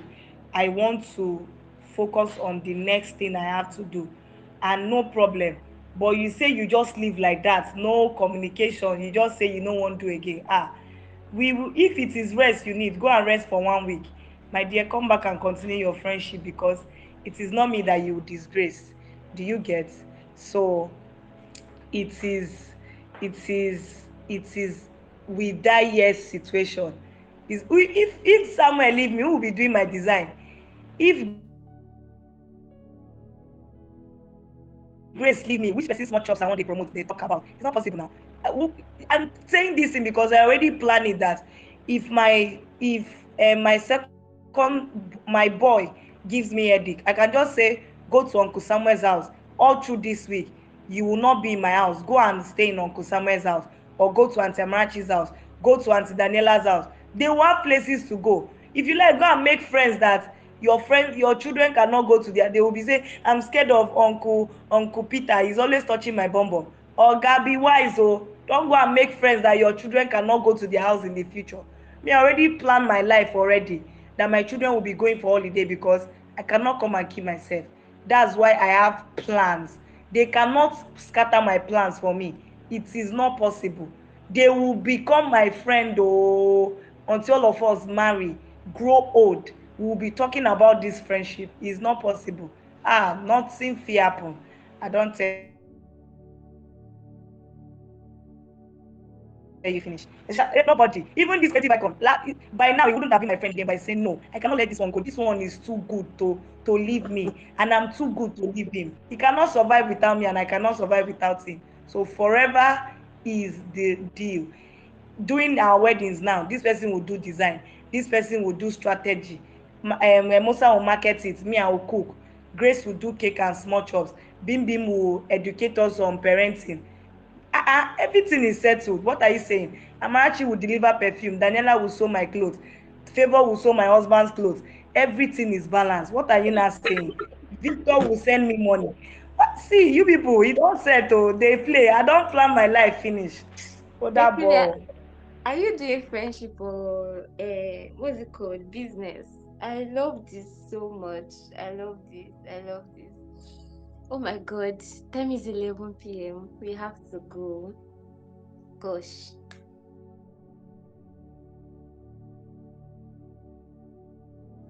I'm sorry guys if you can still ask them in their DM, but if they say you pay for consultation, you better pay because it is worth it. Okay? And once again, Friends in Purpose, thank you so much. Thank you so much for coming to teach us. Thank you for being so, so, so honest. Thank you. I don't know, I feel like I want to cry, but then thank you so much. Thank you for coming to teach us. I mean, I was taught too. I thought I knew better, but I mean, this is so beautiful. Rooting for your friendships and for your friendship, and I pray that this will just be the beginning of the great things that God will do for you people, and you will never be broke. Amen. And I want to say this lastly to everybody. That thing I said last month about allow your friends to be friends with other people and stop forming loyalty poverty. I know it is not easy for you friends, but if you allow your friend go into rooms and you know that you have been a good friend, they will mention your name there and you also have space in that room. Do you get it? Um it was only Peculiar that I knew, and then when I was managing Ego's flight last year, I met Samuel. The boy just was just getting me angry until I saw him physically, and I met him with Blue. I was like, so you're the one that is always disturbing me online. And then I met the creative icon too. And from there, what's her name? PG has been nice to me. I saw her at Peculiar Space the other day, and then she carried Teach Don't Shield on her head when I was promoting it. And then Emosato has been nice. So you see, just from one person, I have access to all these people. So please be wise. Do you understand? You might hear my story later, but thank you. Let's thank them.